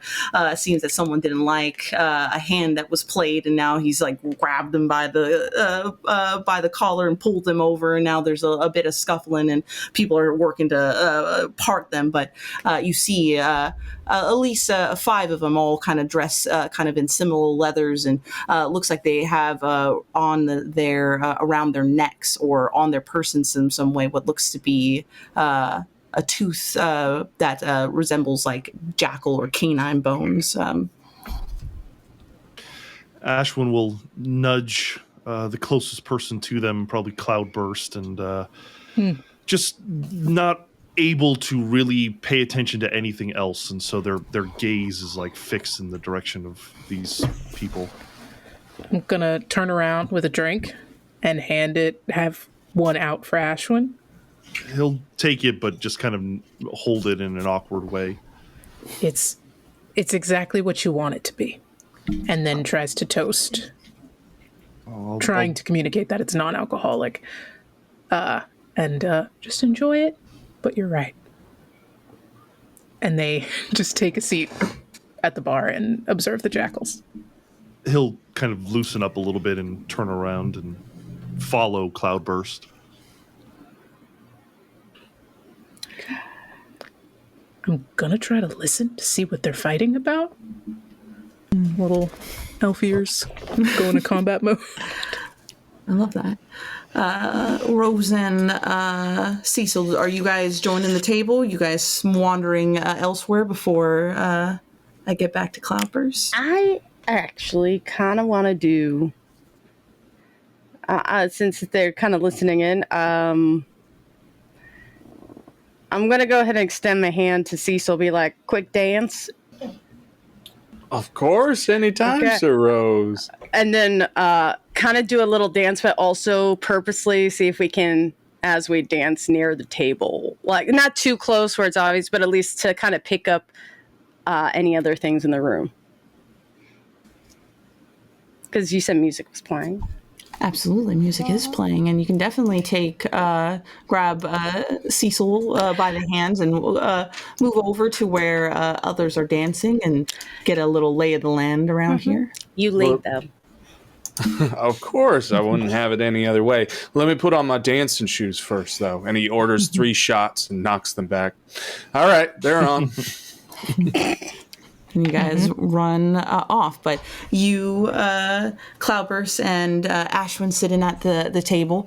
The main thing you initially hear is you kind of do that, just like that subtle, slow lean against the chair in the direction of that. The initial scuffle is an exchange of words between 2 of them about the cards that were laid down at the table. One believes the other was cheating. He says, "I see that you pulled that from under your sleeve, you bastard, I know you," and they're just kind of like scuffling over it. But eventually one of them, who seems to be a much comparatively older to the other, that are wearing those similar roamer wares, gruffer guy, he seems to kind of be finally the one that stands up, and he kind of just stands. He doesn't even say anything, and then you immediately see the guy let him go. And you're like, "Oh, all right." And they all start to reshuffle, pick up chairs, dust liquid that's been spilled off the table off onto the floor, and they settle down. And then eventually someone starts shuffling a deck of cards, and then they start divvying out cards again, like a repetitive cycle. For you, Rose and Cecil, as you guys kind of start dancing, when you're moving over towards like the dance floor and watching that scuffle kind of begin to settle, when you just glance around the room, you see other people who are just not attached to these people, just have like these wary like glances of like, this is like a rinse, lather, repeat, and it's so early in the night, and this is just the start of it. As you see liquor being poured around on the table, you know that the cycle is just going to keep going and escalating. And you can even tell that there is like what looks to be some form of attempt to repair things in the tavern itself. You know, broken chairs and tables that have been kind of replaced, new floorboards that have been like laid in that aren't quite matching the stain and weather of the ones that are still remaining. And you get a sense that this ruckus is a repeatable thing that happens every night, and it leads to just destruction around the place. How much do you want to bet, Cecil, that in the next day or 2, there's going to be a bar fight that breaks out? Oh, Sir Rose, you're so pessimistic. When was the last time you and I got a chance to dance and not talk bar fights? But at least in the next 15 minutes is my guess. I would say it was probably a week before. It was at the Sword and Shield, right? Yeah. Remember that? Yeah, I think it was that. It was very shortly after our new king took office, and suddenly we were having some doubts on the efficacy of our education system within the kingdom. They're taking away the arts. What can I say? Yeah, well, I sort of fancy a card game all of a sudden. Do you think that Ashwyn knows the name of cards? the true name, maybe? Would it be Joker? Could be. Isis Deuce? Could be Sleeve. Ah, that's a good one. I say maybe we introduce ourselves. Get another round of dancing in so you can give me a good dip, and then find some empty seats around the card table. I will gladly. And I'm going to let Cecil, lead us there. And if, however, he wants to end it with the dip, or I will just go with the flow with it. Mm-hmm. And I'm going to let him take kind of center stage for this bit. Yeah, I let Sir Rose drop me into a very elegant little dip, probably too elegant for a place like this. I think Cecil's a talented enough dancer. He's very fluid. He's like water. And Sir Rose is definitely the earth keeping it up. But after that dip, he does nod his head in the direction of Cloudburst and Ashwyn, sort of calling for us to ruminate as a group around the card table, or at least clear enough that it doesn't look like we're plotting. I'm so thirsty. Aren't you parched? Oh, absolutely parched. We could get a drink. How about I buy you around? Let me go place that for you. And then I will scurry to the bar. Before I be like, actually, we're in a new town. Gentlemen, I'm going to lean towards the table that we happen to be by. Would you guys like to participate in a round? If you're buying. Sure. Call it social lubrication to an invitation to a card game. Tap on the shoulder, and I'm going to go ahead and go to the bar and place an order. Hell yeah. You can absolutely get a round, and you can bring it back over to the table. I'm not going to play the cards. I'm just going to participate by bringing over the beer and taking a drink. But here's supposing we got some money running around. You think I could bring a few friends over and we play a friendly game? I'm about it. You new around here, huh? Never seen you before? Well, you could say so. I'm not new to most places, but at least for the time being, I am. No. Then that means I got new money to be able to win tonight. Oh, we got plenty to go around. And he kind of ushers over for Ashwyn and Cloudburst to come pick up some empty seats if they want to get in on this. Yeah. Ashwyn sits and he's just kind of staring daggers at what he believes are the jackals. Here, honey, I'm going to kind of take that non-alcoholic drink you're having, kind of covering your sourpuss of a face up with the drink. Hey, take a deep sip. Cards will be kind of paced. No. It's delighting in Ashwyn. Cards are going to be ushered out.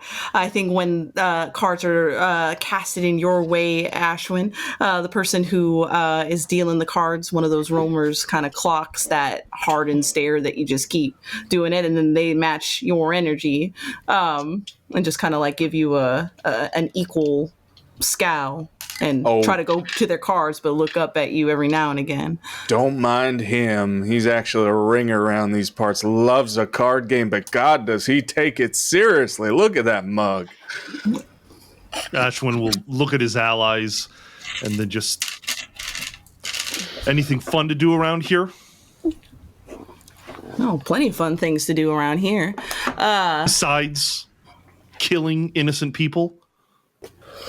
Oh, that's hilarious. A little inside joke for us. It's usually, a little hyperbole comedy. He's a big fan of those penny book novels, No. I mean, he's got a point. Dangerous place out here and around here. But it's even dangerous to be just throwing around wild accusations, too.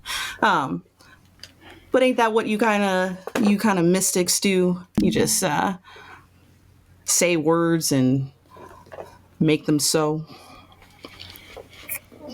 I make many things so when I want them to be.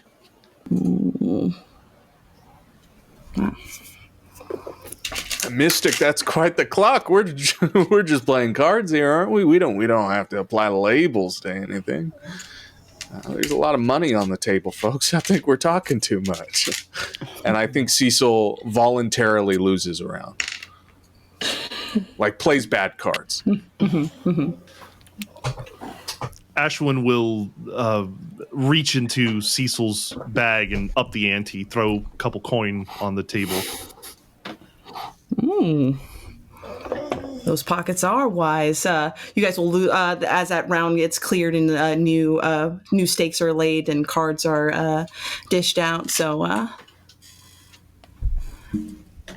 what brings you all on here to Sonder? Enjoying the views? We're visiting relatives. Oh, which relatives? I know a lot of people in the town.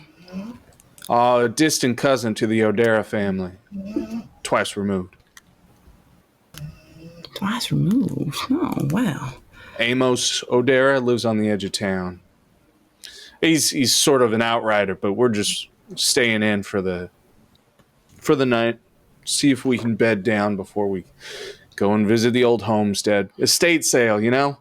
It's a shame when those old codgers take a trip, but it's something I got to do for my name. And he throws in some more money.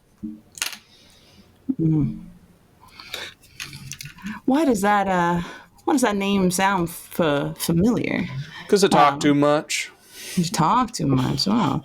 That's why we're having such a good card game. I found out that as long as I keep talking, they keep paying me. And I tell silly little stories. And hell, maybe if you're interested enough, I might run one about you. About all of you. You seem like an interesting group. I love anybody who matches a color scheme and a themed costume. And he gestures to those shiny teeth around their necks. Any significance? Anybody who rides with us has to prove they're worthy on the hunt. You don't need weak people out here, but you got to be ravenous, hungry like jackals to kind of survive out here in the waste. So, and so you kill defenseless animals? Hunting's a way of life, man. If you don't even realize that, it's hunted or be hunted, even in your little fine cities that I imagine you all come from, given the looks over the rows, the silks and the pageantry. When you're out here in the waste, you got to do what you got to do to survive. Ain't nobody innocent. It's an unfortunate part of life. Ain't it? But can't say that you're not right. Sir Rose is also going to be leaning in to Ashwyn and be like, remember how you talked to me about my temper? You ever hunt before? He points over to you, Ashwyn. I ever what? Ever hunted before? Sure, I've hunted. I'm hunting right now. Are you now? Looking for a couple of jackals, as a matter of fact.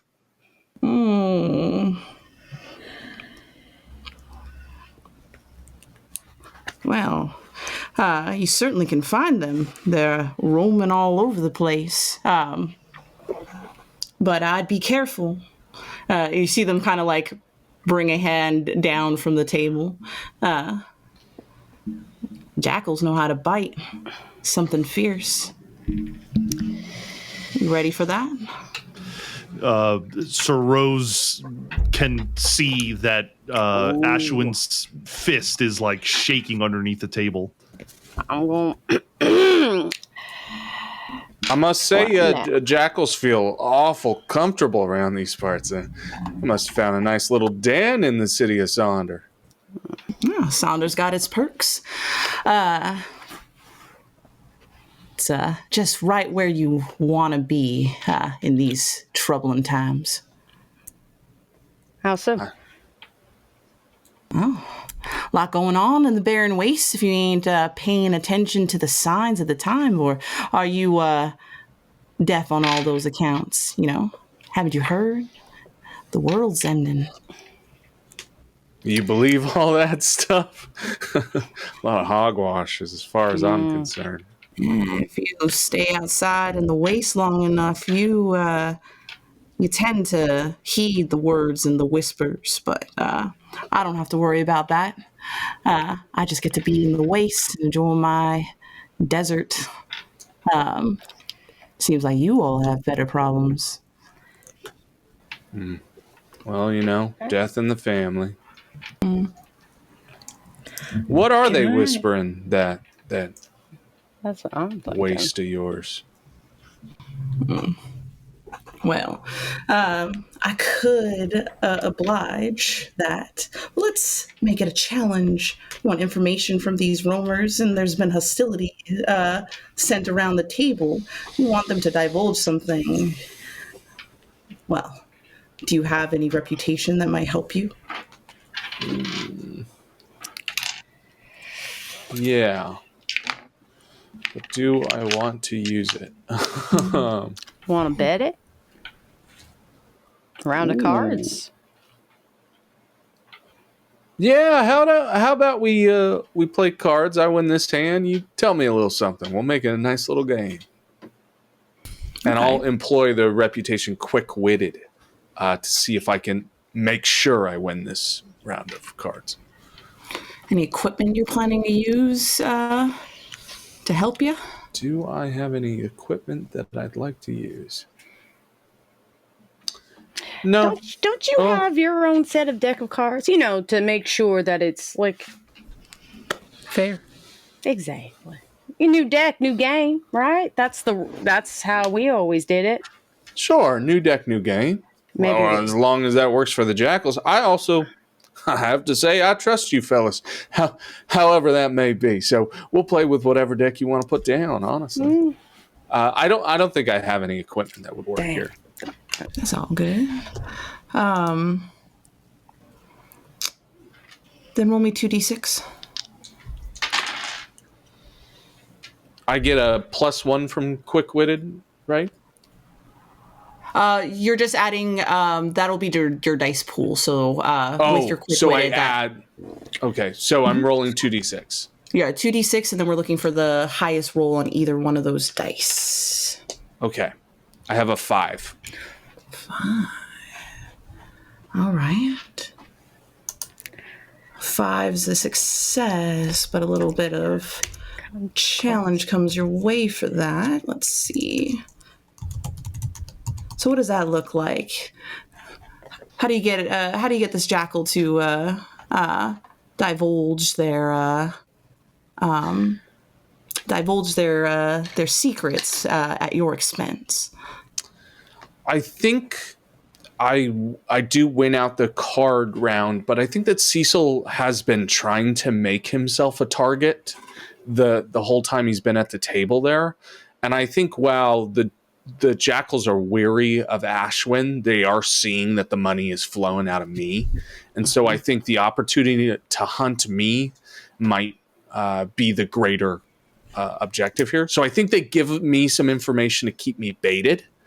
But maybe the consequence here is that they're prime on making us victims tonight. They collect our money.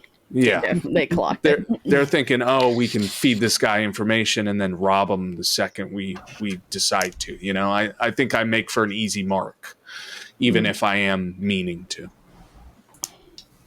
I love that. The round ends here, and there's the exchanging of money as you hear a deck shuffling. And he says, oh, wow, a lot of things going on in the desert, but there's a new player in the game. You don't say. Who's playing? Don't know much about them. Causing a lot of ruckus, though. Call themselves the Thronebreaker, if you believe it. Thronebreaker. That's a hell of a name. Ain't it? Gotta have a throne in mind, don't you think? Maybe, perhaps, but They're going around town to town or crossing bands where they can. I hear they are a man of the people. Gonna restore things to the way it should be. Bring us into a new era, they say. He been around Sonder lately? Not around Sonder, no. A little more westward than here, though. Last time we heard it on the winds. You believe in a thing like that? Somebody who promises change in a time like this? Now, if I believe that the world's gonna end, I would be at least, at the very minimum, curious about one who calls themselves a breaker of thrones. I guess the question is then if a pair of jackals, pack of them, really does believe the world's going to end. Mm-hmm. Or if they're just hoping people are scared enough that you can pick away while they're worried. We all got to take our advantages. Some of us aren't blessed with silver spoons in their mouth and platinum to spend on measly card games. And then that's when you realize that all the other jackals have kind of lifted their eyes away from their cards in your direction. Well, I was blessed. Absolutely. But blessings feel a little hollow at a time like this, don't you think? You still got the coin to keep your belly fed and the drinks going. Feel like you're doing just fine. Yeah, maybe. But then again, I made something of myself. Like a lot of us here at this table. I committed myself to something. Something higher than me, something better than me. If you say so. I do. What's your plan? Join up with this throne breaker? Maybe.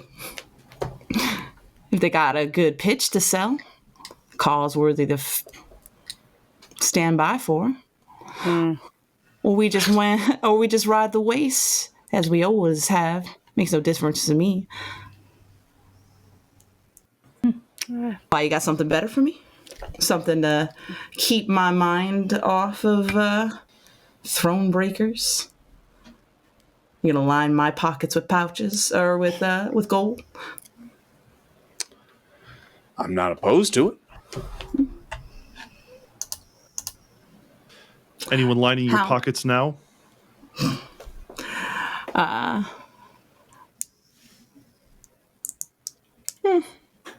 Not really.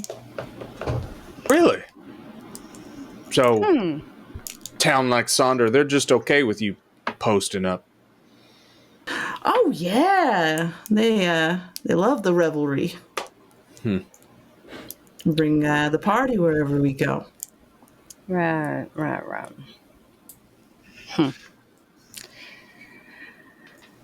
We're all just friends around here.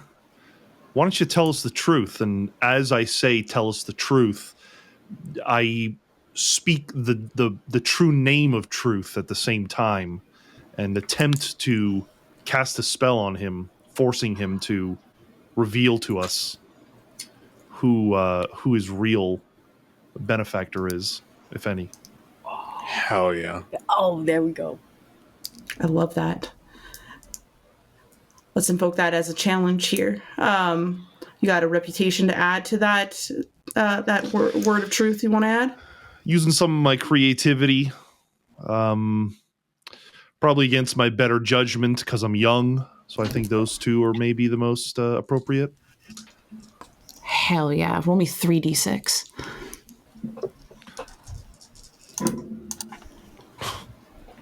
It's time to replace these dice. Best is a 2. Oh. Wow.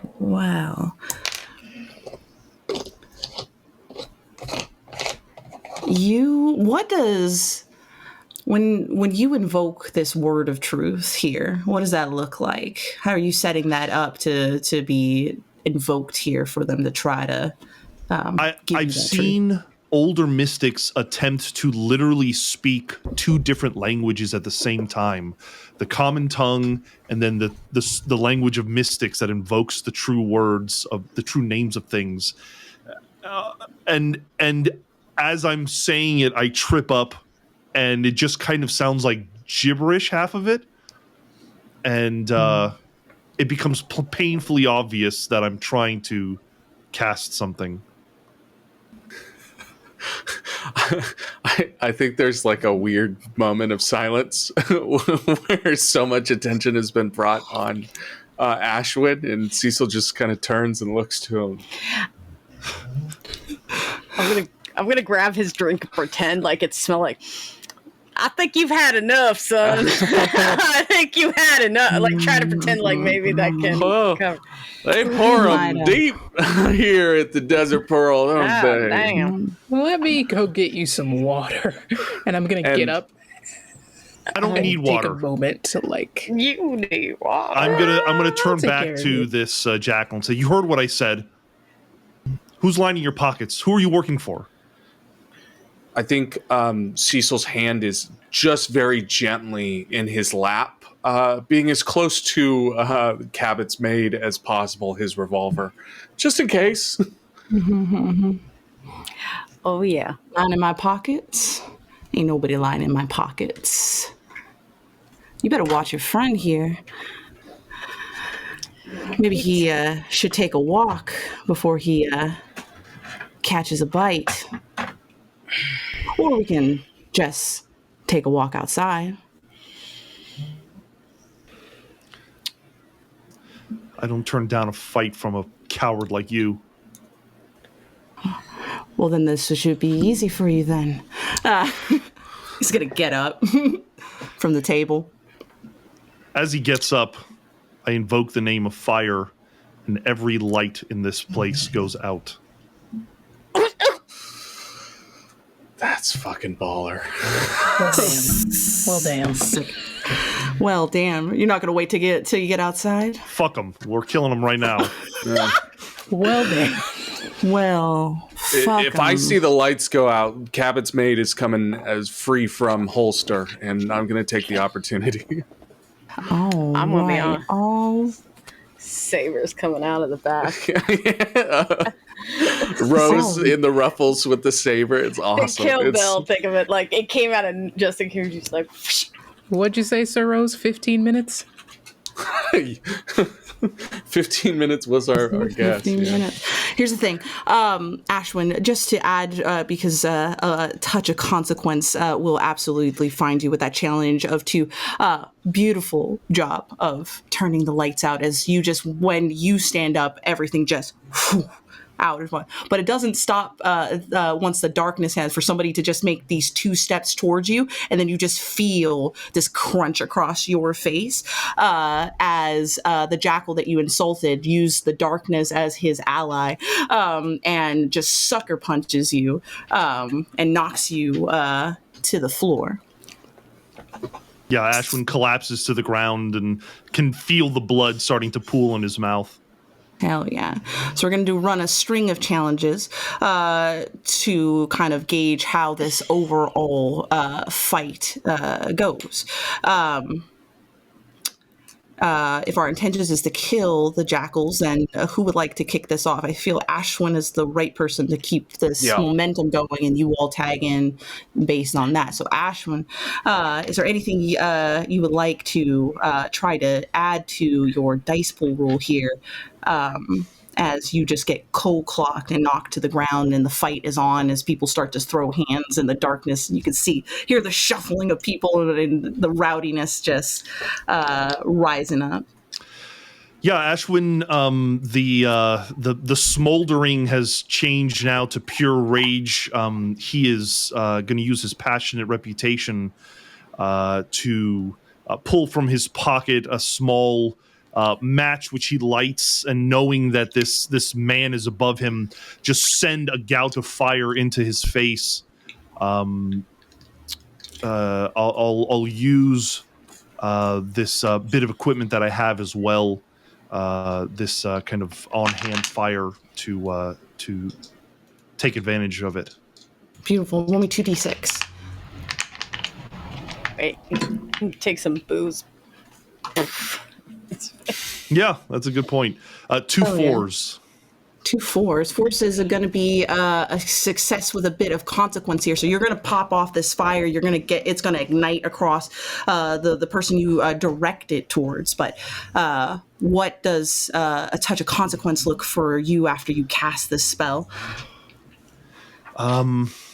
I'd like to think that you might have spread fire farther than you intended it to go, and Yeah, it it started to probably light wood. spreads all over the table and the closest chair, and now there is a bit of light in this space for everyone to see better. Yeah, and that table's not going to extinguish itself. Rose, Cloudburst, Cecil, who would like to go next? This guy is lighted in fire, and he's working to try to pat himself off. And again, people are rushing around. Tables are being like knocked over to like hold out on, and also people rushing to try to exit out of the scene. Anybody adding anything to this moment? I'm going to be on like a fence. Rose is going to be by Ashwyn, and is anyone that's going to come by, she is going to try to, like, anyone that's coming to like cause harm on Ashwyn, she's either going to cut their hand with the gun or just do anything to incapacitate them. Okay. Sounds like you're using your sword as your weapon. Big time. My sword is the weapon, yes. That's an equipment. Evoking any reputation to add to that. I feel like I feel like this is more on the maybe Valiant side, to be there to protect. They're there to protect Ashwyn. That's how they see it. They're like, oh, Jesus, hold on. Let me make sure he doesn't die. Beautiful. If you're invoking your valiancy as well as your sword, give me 3d6 for your roll. I got a 5. Got a 5. Okay. 5 success with a touch of consequence. I think the consequence is just you're in the thralls of just being like flanked by 2 people while you swing your sword. Easy enough. Knock somebody over back and forward. The pack like jumps in, and now you got 3 people around you since you have kind of like obviously put yourself as like a threat to everyone here. And now you're exchanging blows between 3 people who are looking to nick and stab and cut where they can. A ruffle gets sliced in the carnage. You're like, this isn't even mine. Like, this is like, I'm supposed to return this. Excellent. But you're in the thralls of this fight. I would Cloudburst. like to say I would like to use this thing at one point as like that Batman cape in the face to distract. Like that. Whatcha? You'd be absolutely the first say, swing. Speaking of cape, Cloudburst is going for one of the 3 swarming and is hoping to, they take off their black cloak, seemingly like they're going to try to smother the flames and just cover one and like full send suplex them back. Oh my Until God. like hands by the side, like being smothered by the cloak, just out of the equation. Hell yeah. I love that. No death. I'll take that as your equipment for a plus d6 for your roll. Any reputation you want to add to this, or you just riding on a cloak? I'm gonna save it. Just the cloak. All right, 2d6 then for me. Let's go. That's a 6. Thank you. 6. Easy, effortlessly. Rose, like you go for like a swing, and then it puts your back to an individual, and then the Cloudburst, you see this person going to like stab Rose right in the back, and you just jump up, wrap it over, suplex to the ground as you're just holding this person now with that cloak over them, trying to keep them at least contained, part of this fray. Cecil, what are you doing? Cadre is making their stakes here and pushing these jackals around a bit. What are you trying to do? Cabot's maid comes free from the holster. He rolls it in his hands until it flips out in front of him, targeting one of the others that has not been engaged with yet. Anybody who's left, basically. And he directs it directly at him, and he speaks, I'm real sorry about this. And he pulls the trigger, and the revolver, that pearl-gripped revolver, begins to light up along the pearl embossing with this light, ghostly blue. And as the revolver shoots free, the bullet comes out straight at first, almost as if it's going to completely miss, and then the bullet begins to curve directly for that individual's heart. Because Cabot's Maid only hits hearts. And that's all I'm going for. I'm only using my equipment, just Cabot's Maid. Beautiful. Then roll me 2d6. Highest is a 4. Highest is a 4. So you're going to succeed here. Your bullet is going to find its heart. But what does consequence look like for you here? I think the moment is exceptional, very cool, exactly what Cecil was going for. The corpse falls directly into the fire, and his blazer, just soaked in booze, goes straight up, and the fire becomes immediately worse. And Cecil's, oh fuck. Cecil! I'm sorry, I didn't know where he was gonna land. Ashwyn, you guys have been good. You guys have been working together, even with this now blazing body upon this table that is spreading now to the chairs and working its way down to the floorboards here that are probably littered with flecks of alcohol and booze. So it's just going to continue to persist. But you guys have been good at fighting the jackals and making your claims against them. Ashwyn, with all this fire growing and you all handling the jackals here, anything else you're contributing to this? Ashwyn, his fists clenched, shaking in rage at this kind of lead jackal who's trying to dust himself off with the fire, just pushes towards him. Kind of yelling at him, tell me the truth and I can put out the fire, or I can make it worse. And I whisper another word and the flame just seems to grow even worse on his shoulders. Tell me the truth! And I'm just yelling at him to kind of acquiesce. You like grab him and you stake that warning and claim, and he just kind of cackles and laughs and says, let it burn. You deal with the ashes. He spits at you. Yeah, that pisses me off, and I put up both hands, and he becomes like a funeral pyre.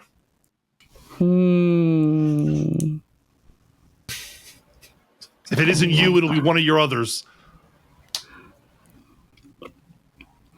Yeah, if you intend to let this individual burn, let him. You ignite between your hands that fire rage, and it catches on to the leathers on his body, and he just goes up in smokes. And as you do that, though, there is a moment where, if you're not paying attention, doors open to the saloon here. You guys are still in the background fist fighting. Fist fighting and the rest of the jackals, the fire slowly spreading. But you'll hear the cock of a weapon as well, and a fire. But instead of fire, you'll feel this cold, like almost wintry blast that's also snuffs the fire out in one fall swing. And if you look to the door, you'll see a very tall, burly individual, a minotaur guy with a long duster. You'll see a nice little shiny star on his coat. And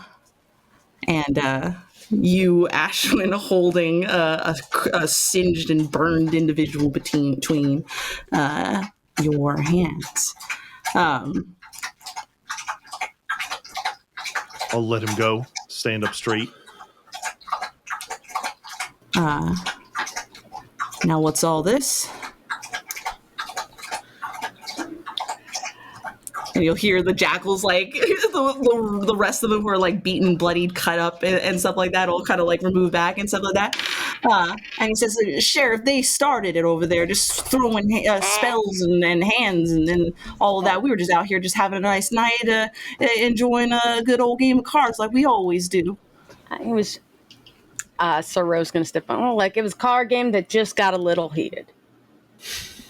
A little heated, I say so. Fucking smoking body in the center. Cloudburst is still wrestling in the cloak. You just hear like it's bad.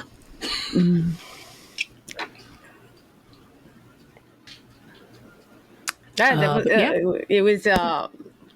I'm gonna put my hands up like. Sir, this is just an argument that got a little heated. I'm looking at Ashwyn. Before, like, the sheriff opens their mouth, there's going to be somebody else that kind of pipes up here. And it's one of the other patrons who were here at the bar, kind of, like, peeking out from a corner now that it seems that the ruckus has been kind of settled. They're going to speak up, and they're going to say, Sheriff, they're right. They're wrong. Those jackals, they're the one who started everything. And these kind folks, these strangers from out of town, they were just defending themselves. And then you'll start slowly seeing other people, other patrons, what looks to be town folks, seeming to ride this little lie, and start. Ashwyn almost seems to kind of come out of a daze and looks around, sees what he's done, looks at himself, and this kind of wash of shame comes over him, and he steps forward up to the sheriff, hands up, and he says, I'm to blame. I'm sorry. If anyone's to take the blame for it, it's me. I know these men are up to no good, and, well, I can't stand idly by when people take advantage of others. Do what you need to with me.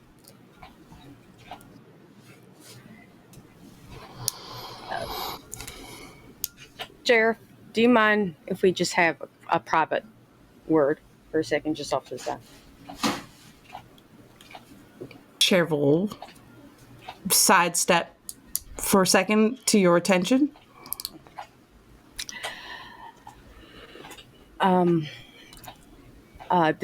He's my charge, if you will. He's a young one. If you need, like I said, if you need to have us pay for some damages or something, that's amicable. But ideally, if it's in your business, like in your judgment, if you're okay, if we, at least you don't have to take this one into like jail cell to let them. Well, if you're all right with that.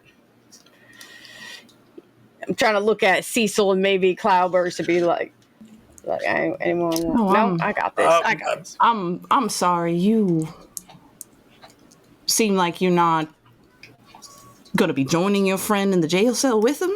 Rose, maybe introduce yourself. I'm going to go ahead. I'll be like, that's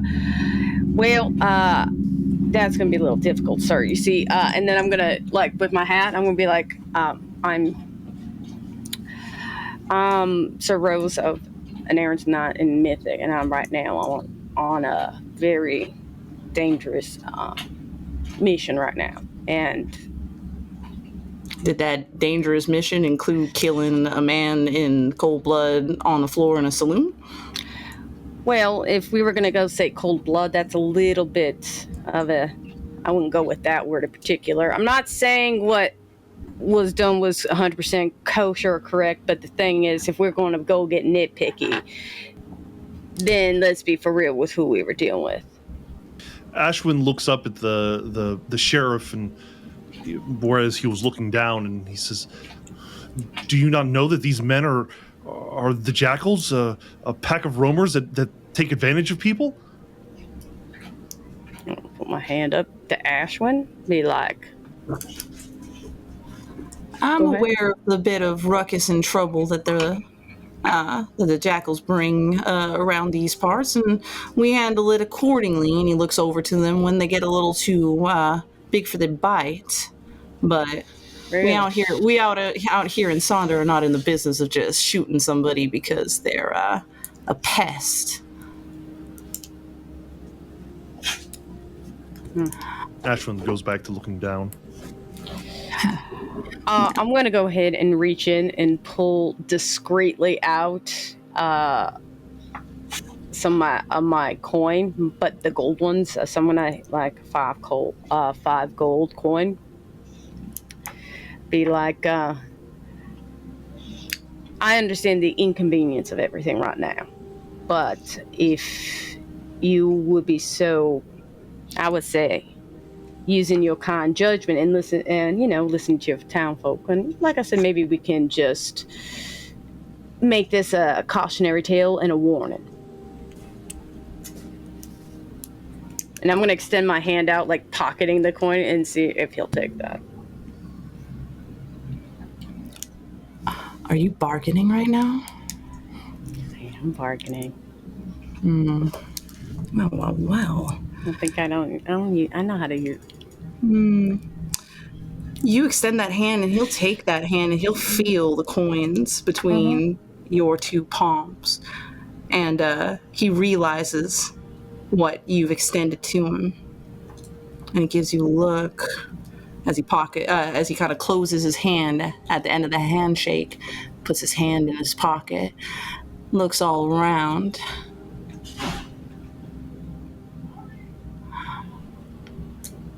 Sounds like this was just a little bit of a misunderstanding and an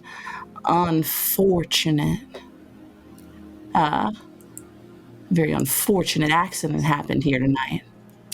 Yes. Wow. He kind of looks up at the rest of the kind of like patronesses and people people who are still kind of leaning around, including the rest of the remaining jackals who aren't either restrained by Cloudburst or singed on the floor. You hear the sheriff look around. He says, "All right, sounds like the party's over. Fun's done for the night. Why don't you all get onward and home?" Thank you very much. Have a great evening. And I'm going to turn him like. Ashwyn looks up at the sheriff once, and he goes from this kind of shame to this kind of like disgust, really honestly, seeing the coin easily sway him, and he just kind of silently bows his head and follows Sir Rose. I would advise that whatever business you have here is brief, short. Duly noted. Thank you very much. You all have a good night. As well. I'm gonna grab Ashwyn on the shoulder. I'm like kind of clench him, like, are you okay? Yes, I'm fine. Okay. We're gonna have a talk in the room, and then I'm gonna kind of just keep walking back to the Black Cat. Whether everyone else follows me or not, it's up to them. I'm gonna sift over to Cloudburst and sort of looking past them, but standing right by their ear as they're probably in the process of letting go of that guy. I whispered, shame about everything, but bigger shame we never did find out who they're working for. Once I'm sure we're out of earshot, I was planning on following them home. Oh, If you got... Yeah. I'll see you back at the room. Yeah, well, maybe I'll come with. Can you be quiet?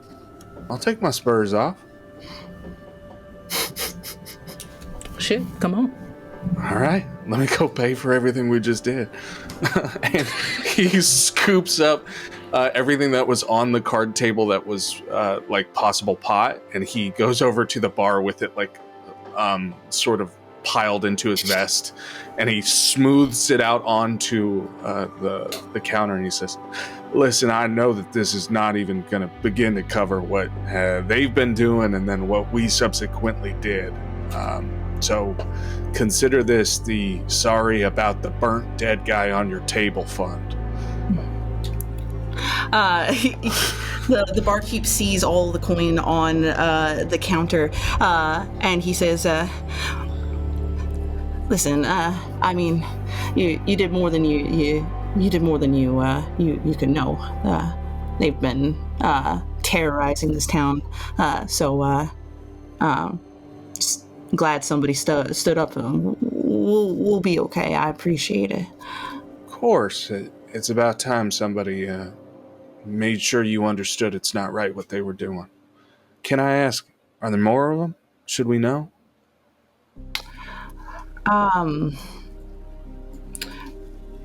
There's I think a few of them that are that roam outside the city. They don't always come in all together. I know 5 came in tonight, but it's more like 7 or 8 of them. So there's stragglers not around.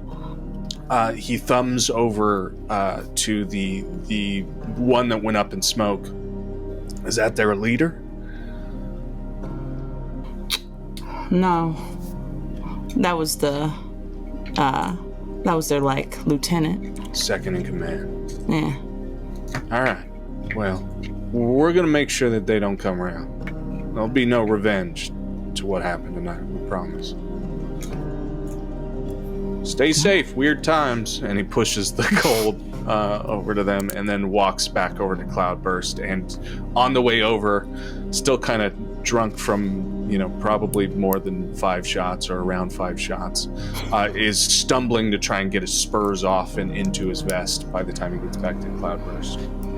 Beautiful.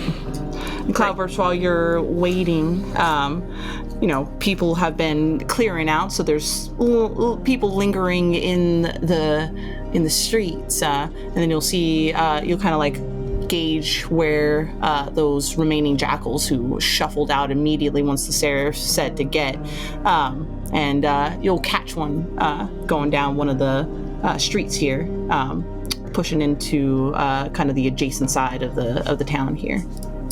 Okay, but they're moving kind of quickly. Okay, great. Honestly, I'm gonna try to stay like a building's worth of space behind them at all times. But if allowed, I will do the heist movie behavior of going into the shadows and coming out in a different outfit. It is just like black underclothes, basically. Nothing that would make them recognizable to what the fuck just happened.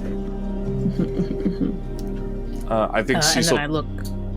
Tries desperately to keep up, but is very bad for it. And instead is like the cinematic perspective of where the fuck did they go, and then they arrive in the new uniform. So he just tries to keep his distance, but keeps trail.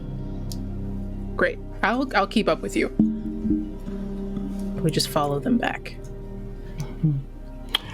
Excellent. You guys are gonna pick up the trail, following them down the street. Easy to track people when they just won't stop talking, and they're just loud and rowdy even after all of this. Just moving pace somewhere in town. After they take this kind of left bend, you'll see that there is what looks to be someone's homestead. There's a single light on to this single-story building, but you'll see all those jackals just pile in and close the door.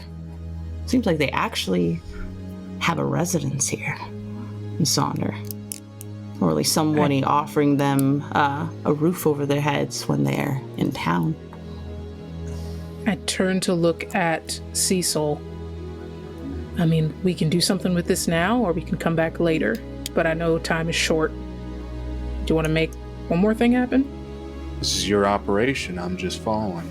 I've always wanted to see you in action. Great. All right. If this goes badly, do you have a belt on or do you have suspenders on? He probably has suspenders on under his vest. Okay. Are these expensive? Yeah, but everything I wear is. So it's Good all point. manner of speaking, I guess. No, it's not expensive. The world's ended. You can fucking have them. Great. He undoes his vest and he takes his suspenders off, and he does kind of have to hold his pants to his side for a second because he is so thin, but he passes them over. Okay, great. What's the plan here? Like, take me into your mind. What's going on up there? Well, we have to get inside. Right. It's hard to explain. I kind of just wait for my heart to tell me what's the most interesting thing in the room. And then I go get it. And then it ends up being exactly what I needed, and it's fine. But you might have to kill someone between now and that moment. Okay. Fair? Biological dynasty served by murder. Exactly. Now, don't shoot anybody. Guns stay away. Strangle them. Quick, clean way to get something done. Or smother them, which, as we can see. That's about it. Keep the flames to a minimum and follow your heart, right? I'm behind you. Great. They turn around and full Batman leap the building. Like it is just they are Batman now. And try to get into the establishment through a window. Cecil follows way slower.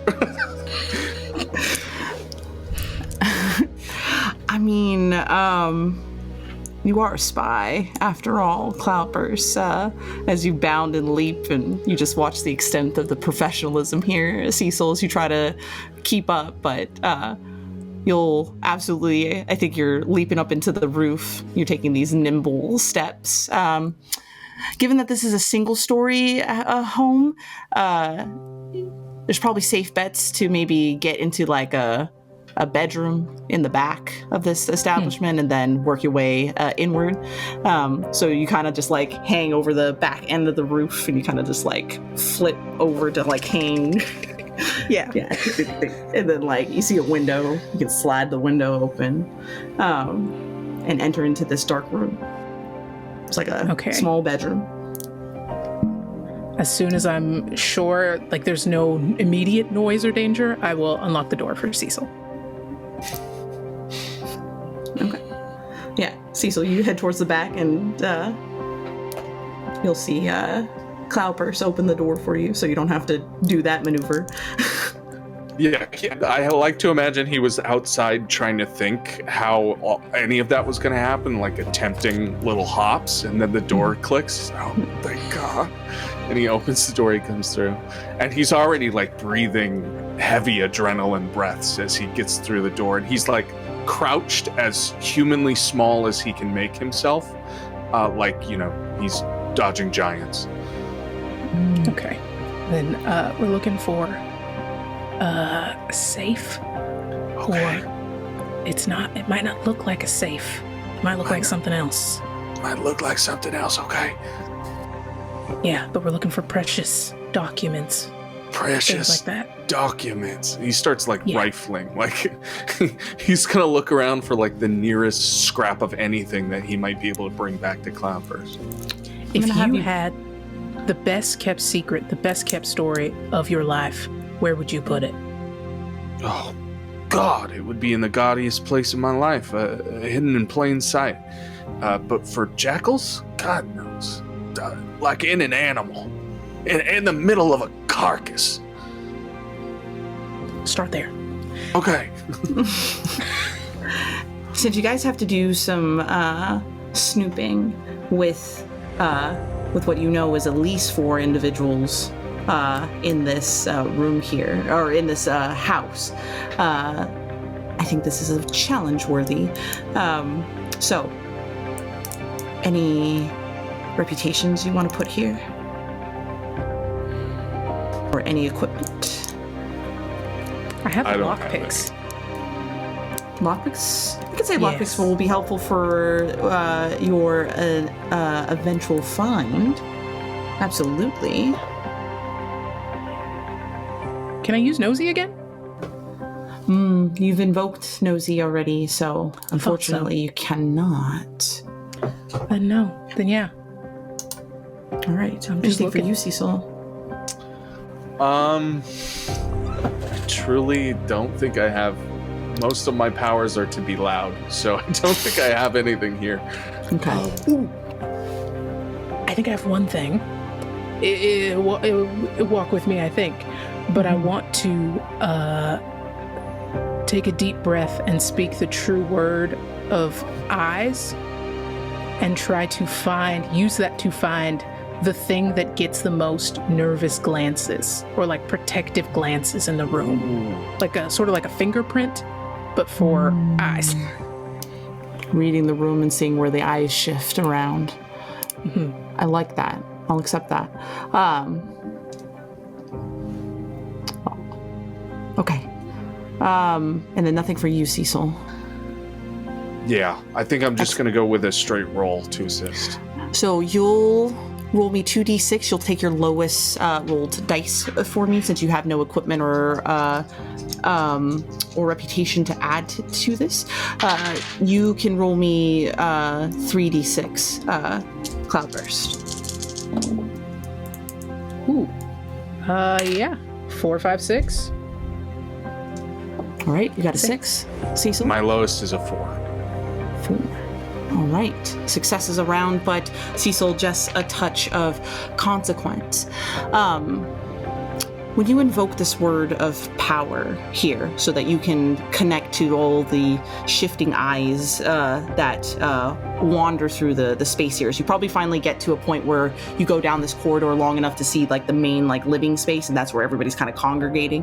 So now you're just trying to let others give you the insight you need so you can shift back into the shadows and go where you need to be. But what does that look like here once you get close enough to invoke this power and have it become knowledge for you? I think for them, it's almost like casting the spell of attention on themselves. So they are like against their will. They're still trying to scope the room, but it feels like their gaze is being ripped to something specific. And as soon as they're like, before they're even aware of it, they are like making their way that direction. And whatever that is, they're already like getting lockpicking tools ready or trying to casually look like they're doing something else. I love that. You search those eyes, trying to find where they'll kind of like thread to, and you'll read those threadings that move back into the back way where you came. It's going to lead you to an adjacent room, not the one that you had entered into, but another side room, a much condensed room. But the thing you will notice is there is a taxidermied deer head on the wall, but it should, like, interior design to an extent, or what an aesthetic should be. This deer head is far lower on the wall than it should be for something mountable. A crime, honestly. Actually a crime. The 60-inch rule does not apply to taxidermy. It's fine. Just like you said, in an animal, probably. I think you got it straight up. Yeah, we got to get that thing off the wall, huh? Yeah.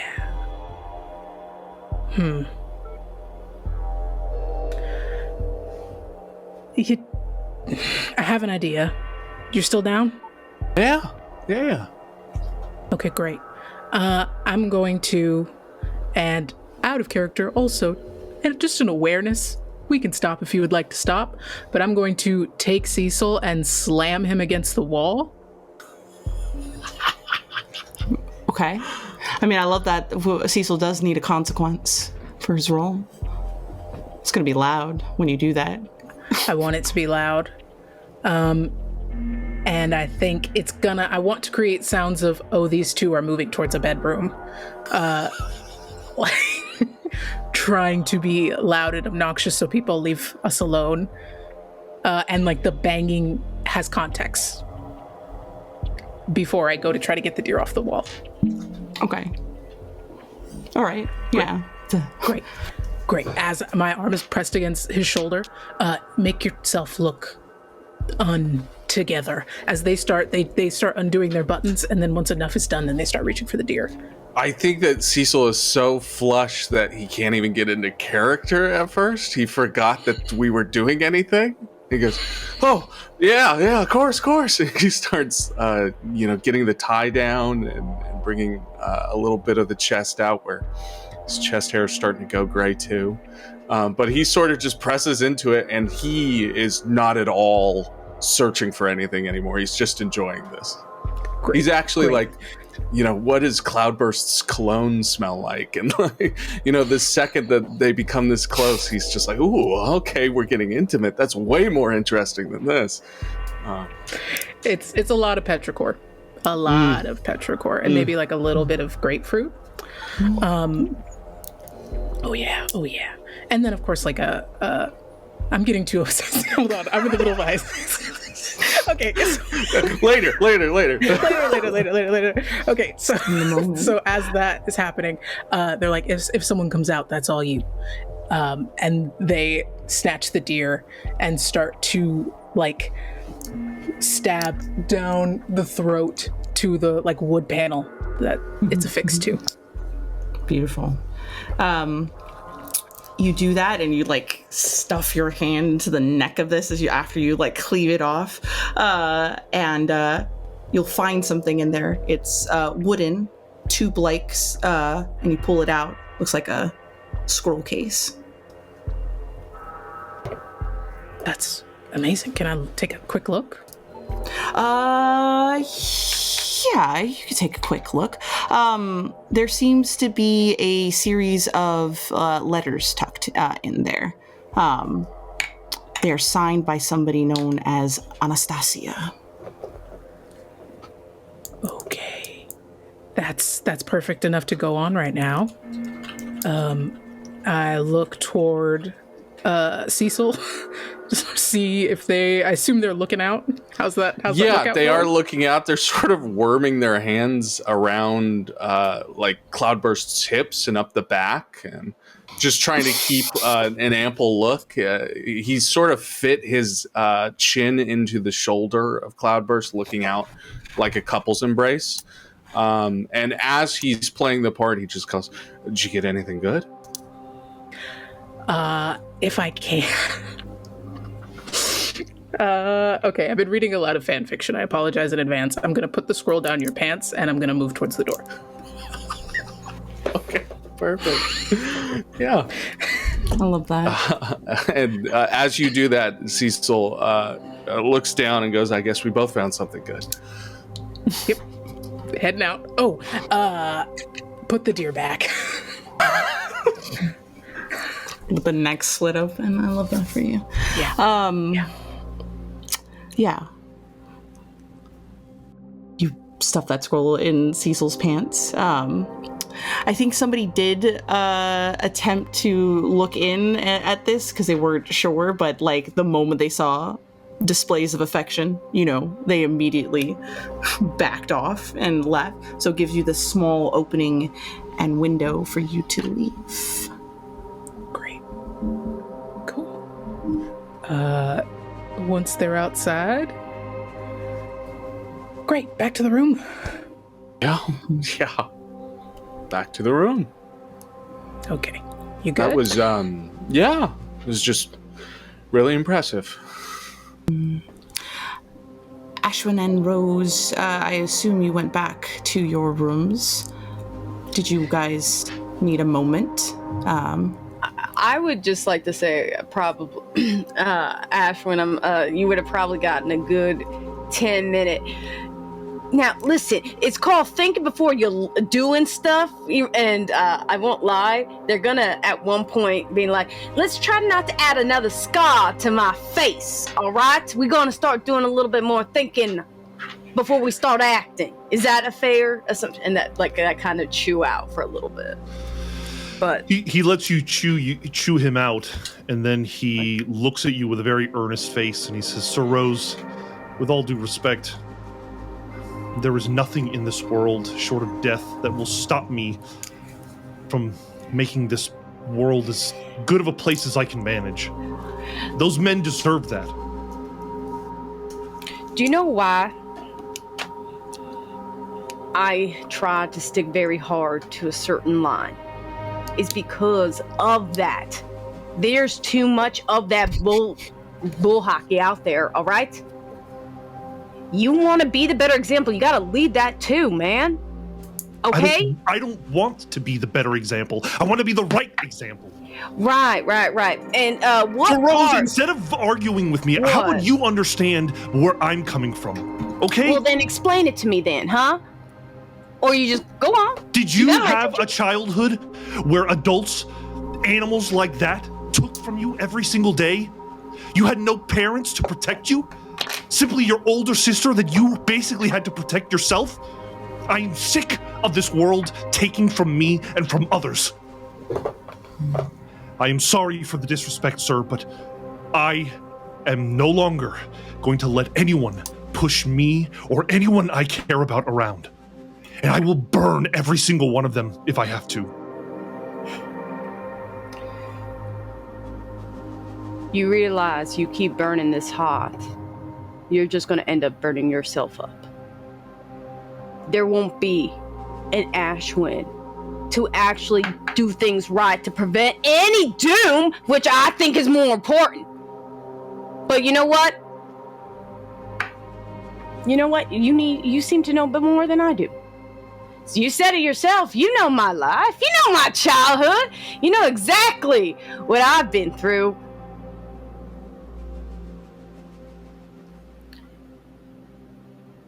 Next time you want to do something half-cocked like that, don't expect me to always save you next time.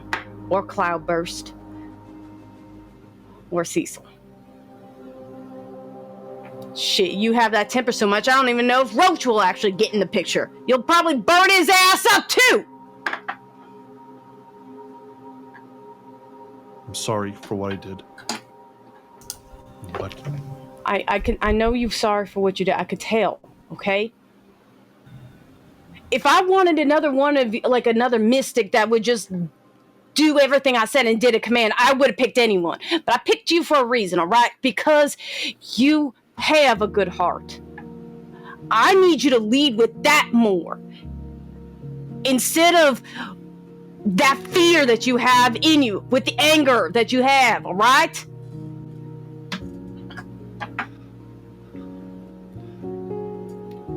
I don't want to be alone tonight. May I bunk with you? Yeah. But you get the chair. You don't get the good bed now, all right? He nods and makes his way over to the chair and sits down. Starts taking off his poncho. Oh, wow. Yeah. There's 2 beds in here. Nobody has to sleep on a chair. I thought it was going to be for like the other 2.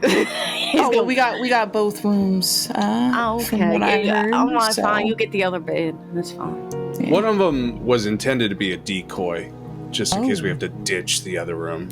Oh, well then, never mind. Someone's gonna have to sleep on a chair. They'll come in. We'll figure it out. And what's your sister's name? I want to say that before they get here.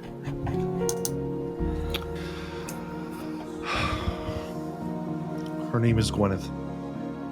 And I haven't seen her for going on 5 years now. Do you ride her? Nearly every day.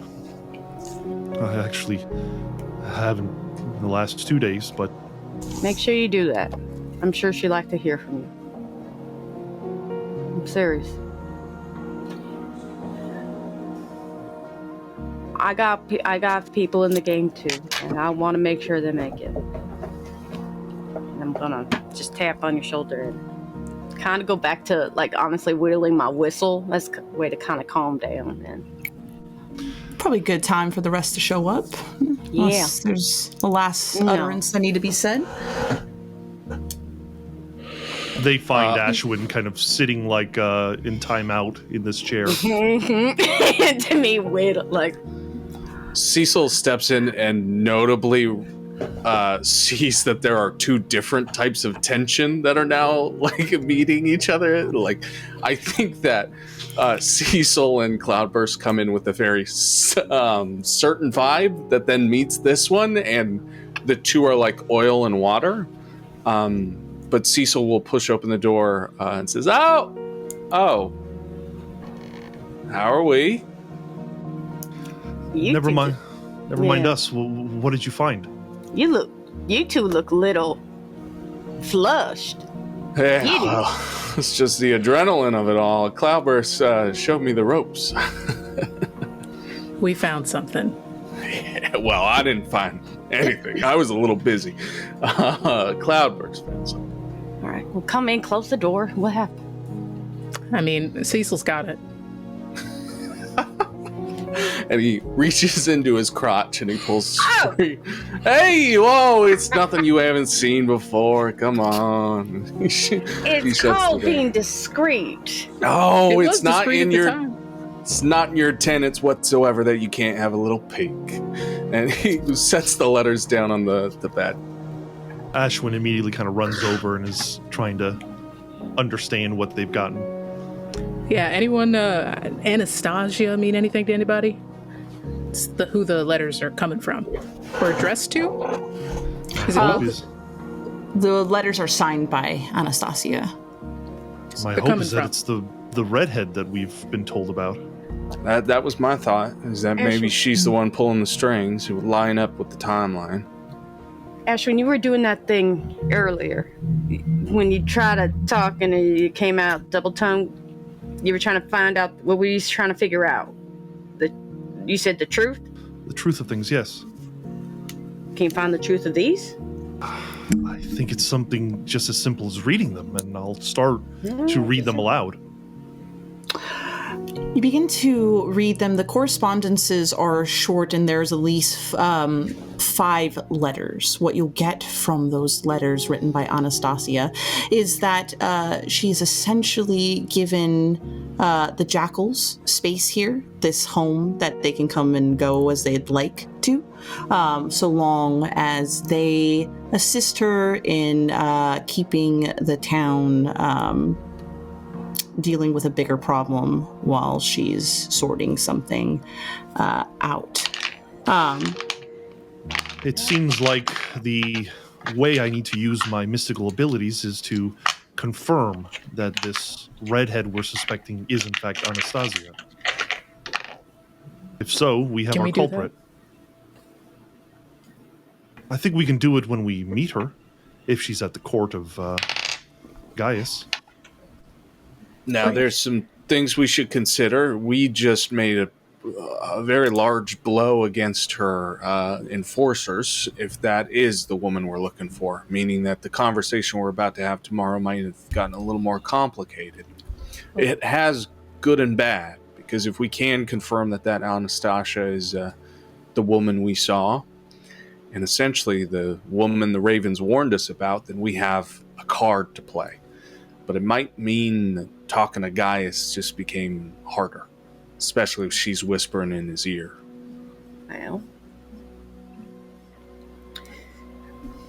Well, this is where I think official business, and if you don't mind, I'm going to return the ruffles and all, at least. Because let's be honest, the sheriff's already a very crooked person, probably hidden pockets, so I would... Yeah. So I do think we can just, I know that we're in the trader's town, but even I was shocked to see how quickly he folded when gold was introduced, and when putting ne'er-do-wells away was completely ignored. Ashwyn is pacing at this point, and he says, well, that means we have no allies here. That ain't true, because look, the town folk. They are the ones who actually, if anything, and that's who we should definitely be looking. No allies that can actually assist us in any kind of way with violence. Yeah. No, well, true. the one thing we can do is use our status to back up our authority. He is going to take a mighty big swing should he try to go against us. It would mean a lot. He'd have to take us all in that regard. So I think maybe we press him in excluding this Anastasia if she is a part of his court, and make it so that we only deal with him. That way we can at least segment our issues. That makes And sense.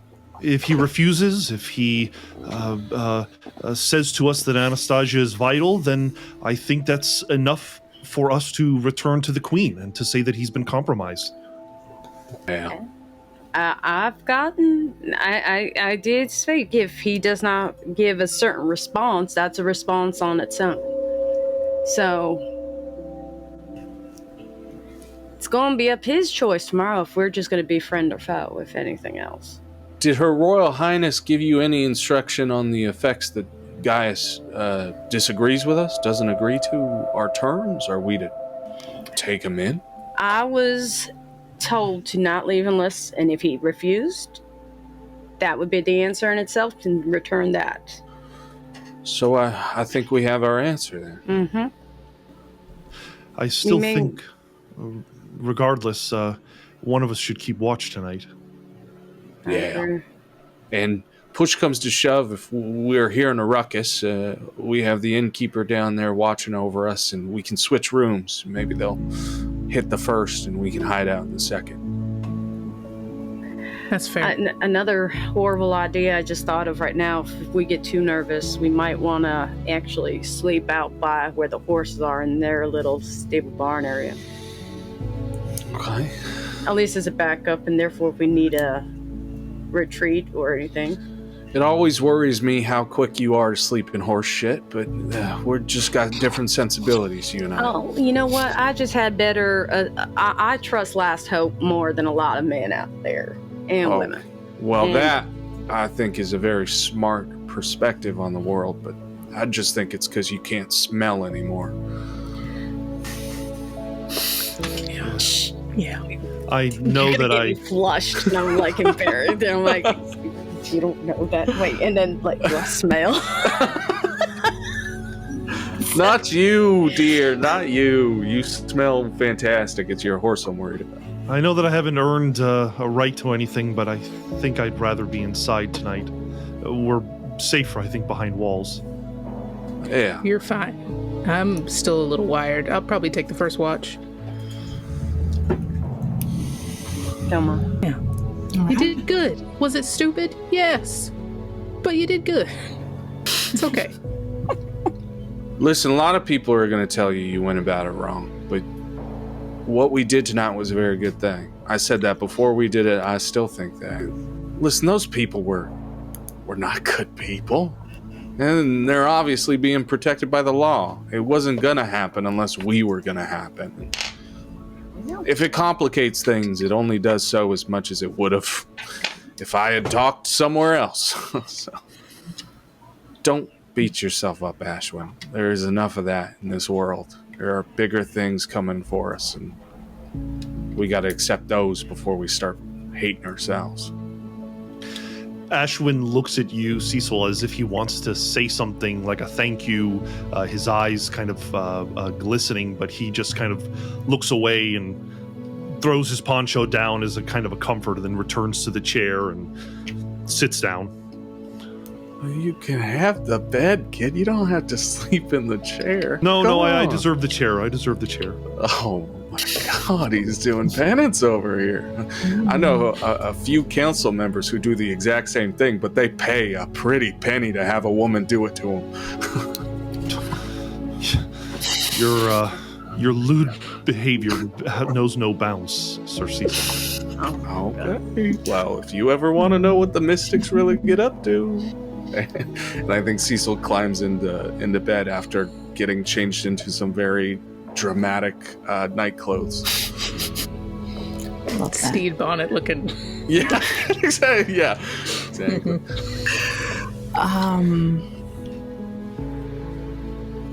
Cloudburst, you decided you want to take watch here.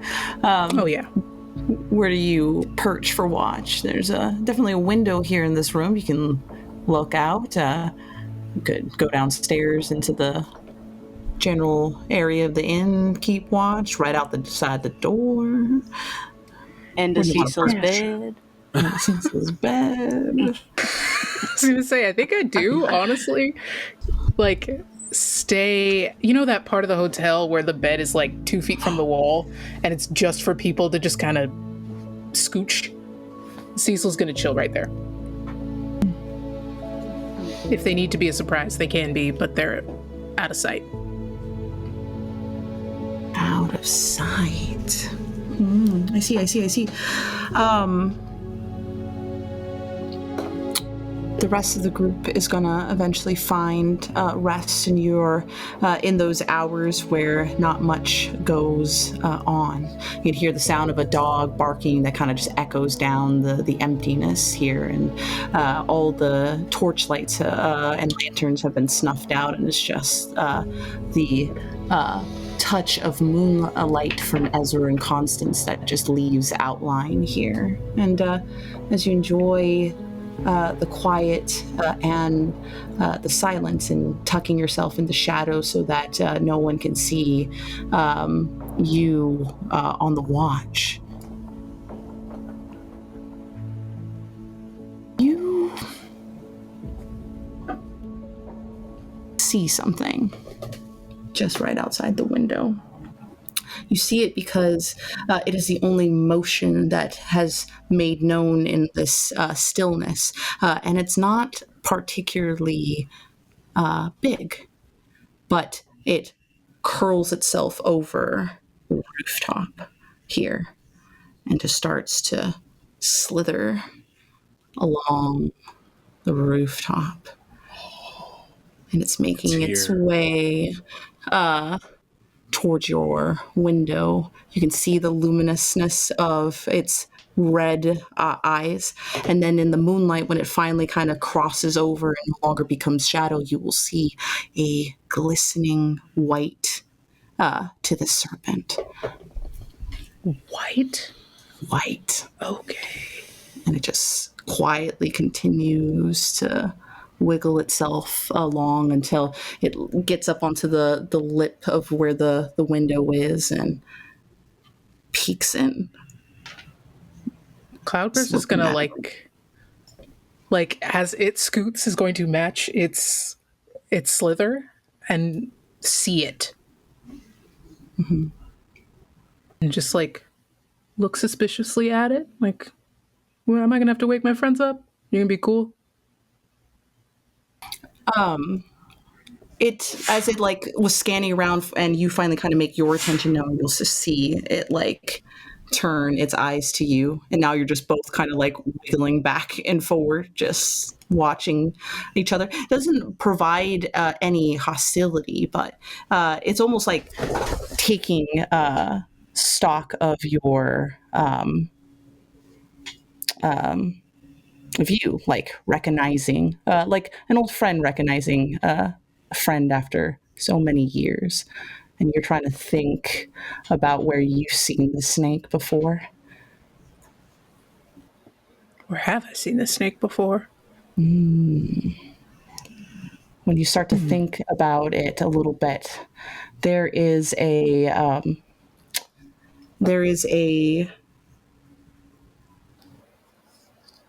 song that starts to kind of play in the back of your mind. Oh, a song that you left behind about 3 years ago.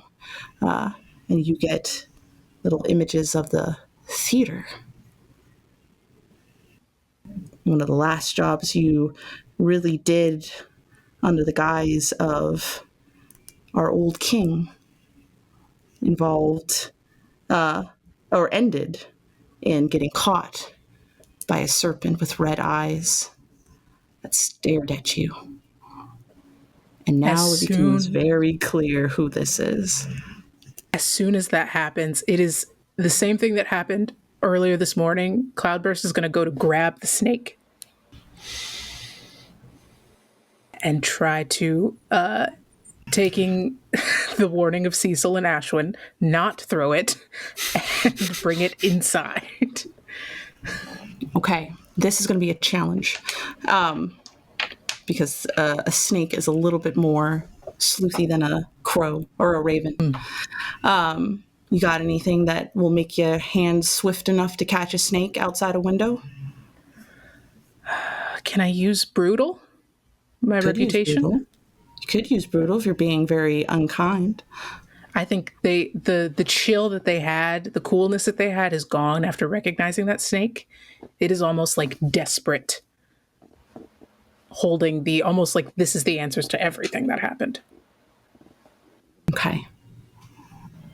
So I'll give you I'll give you that. I assume no equipment you have to use, or No. okay. This is a little dicey. So I'm gonna knock the dice down. You're gonna roll me 1d6.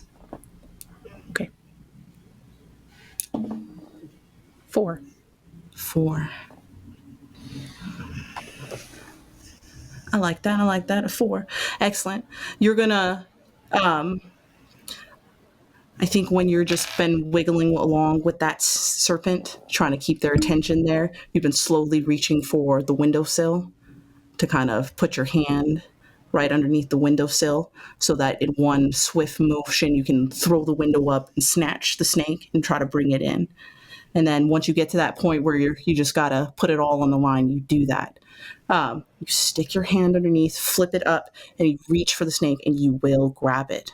The thing is, the snake, as you kind of rustle to pull it in, causing a ruckus to wake everybody up here at this point while you're doing that. But in all that ruckus, the serpent is going to bite you right on the hand. And you can feel this warm injection of venom flowing through your hand here as you stir everybody awake. But you've caught a serpent. And we'll see what happens with that serpent next week. I didn't let it go this time. Didn't want to go this time. Probably to your detriment. Yeah. Yes. Yeah. Your detriment. All right, Wow. hold on. I know what to do. Hold on. We're gonna have to suck some poison out. Oh Yeah. no, not the knife. You got snake disease now. Right, hold on. You're gonna become a snake. That's awesome. Wear a That snake. is snakes. Wear a That snake. is. Oh my god. That was awesome, Yeah, fun guys. session. Oh No. man, crazy session. No. Man. I just wanted to deliver a letter. This Oh, shit's you- getting off the rails. They always You guys killed it. Oh, that moment between Rose and Ashwyn in the town. Ooh, so good. Yes. Well, The card game. The card game don't went get to it. shit, huh, gang? Hold on. Oh hold my on. god. We actually That was got a letter. awesome. That was We got a fun. letter. We got Well, it. thank you guys so much for joining us today and with us. We'll be back in 2 weeks to see what happens. But until then, enjoy the rest of your Saturday. But we'll see you soon. Thank Love you. you, everybody. So much, guys. Bye. Bye.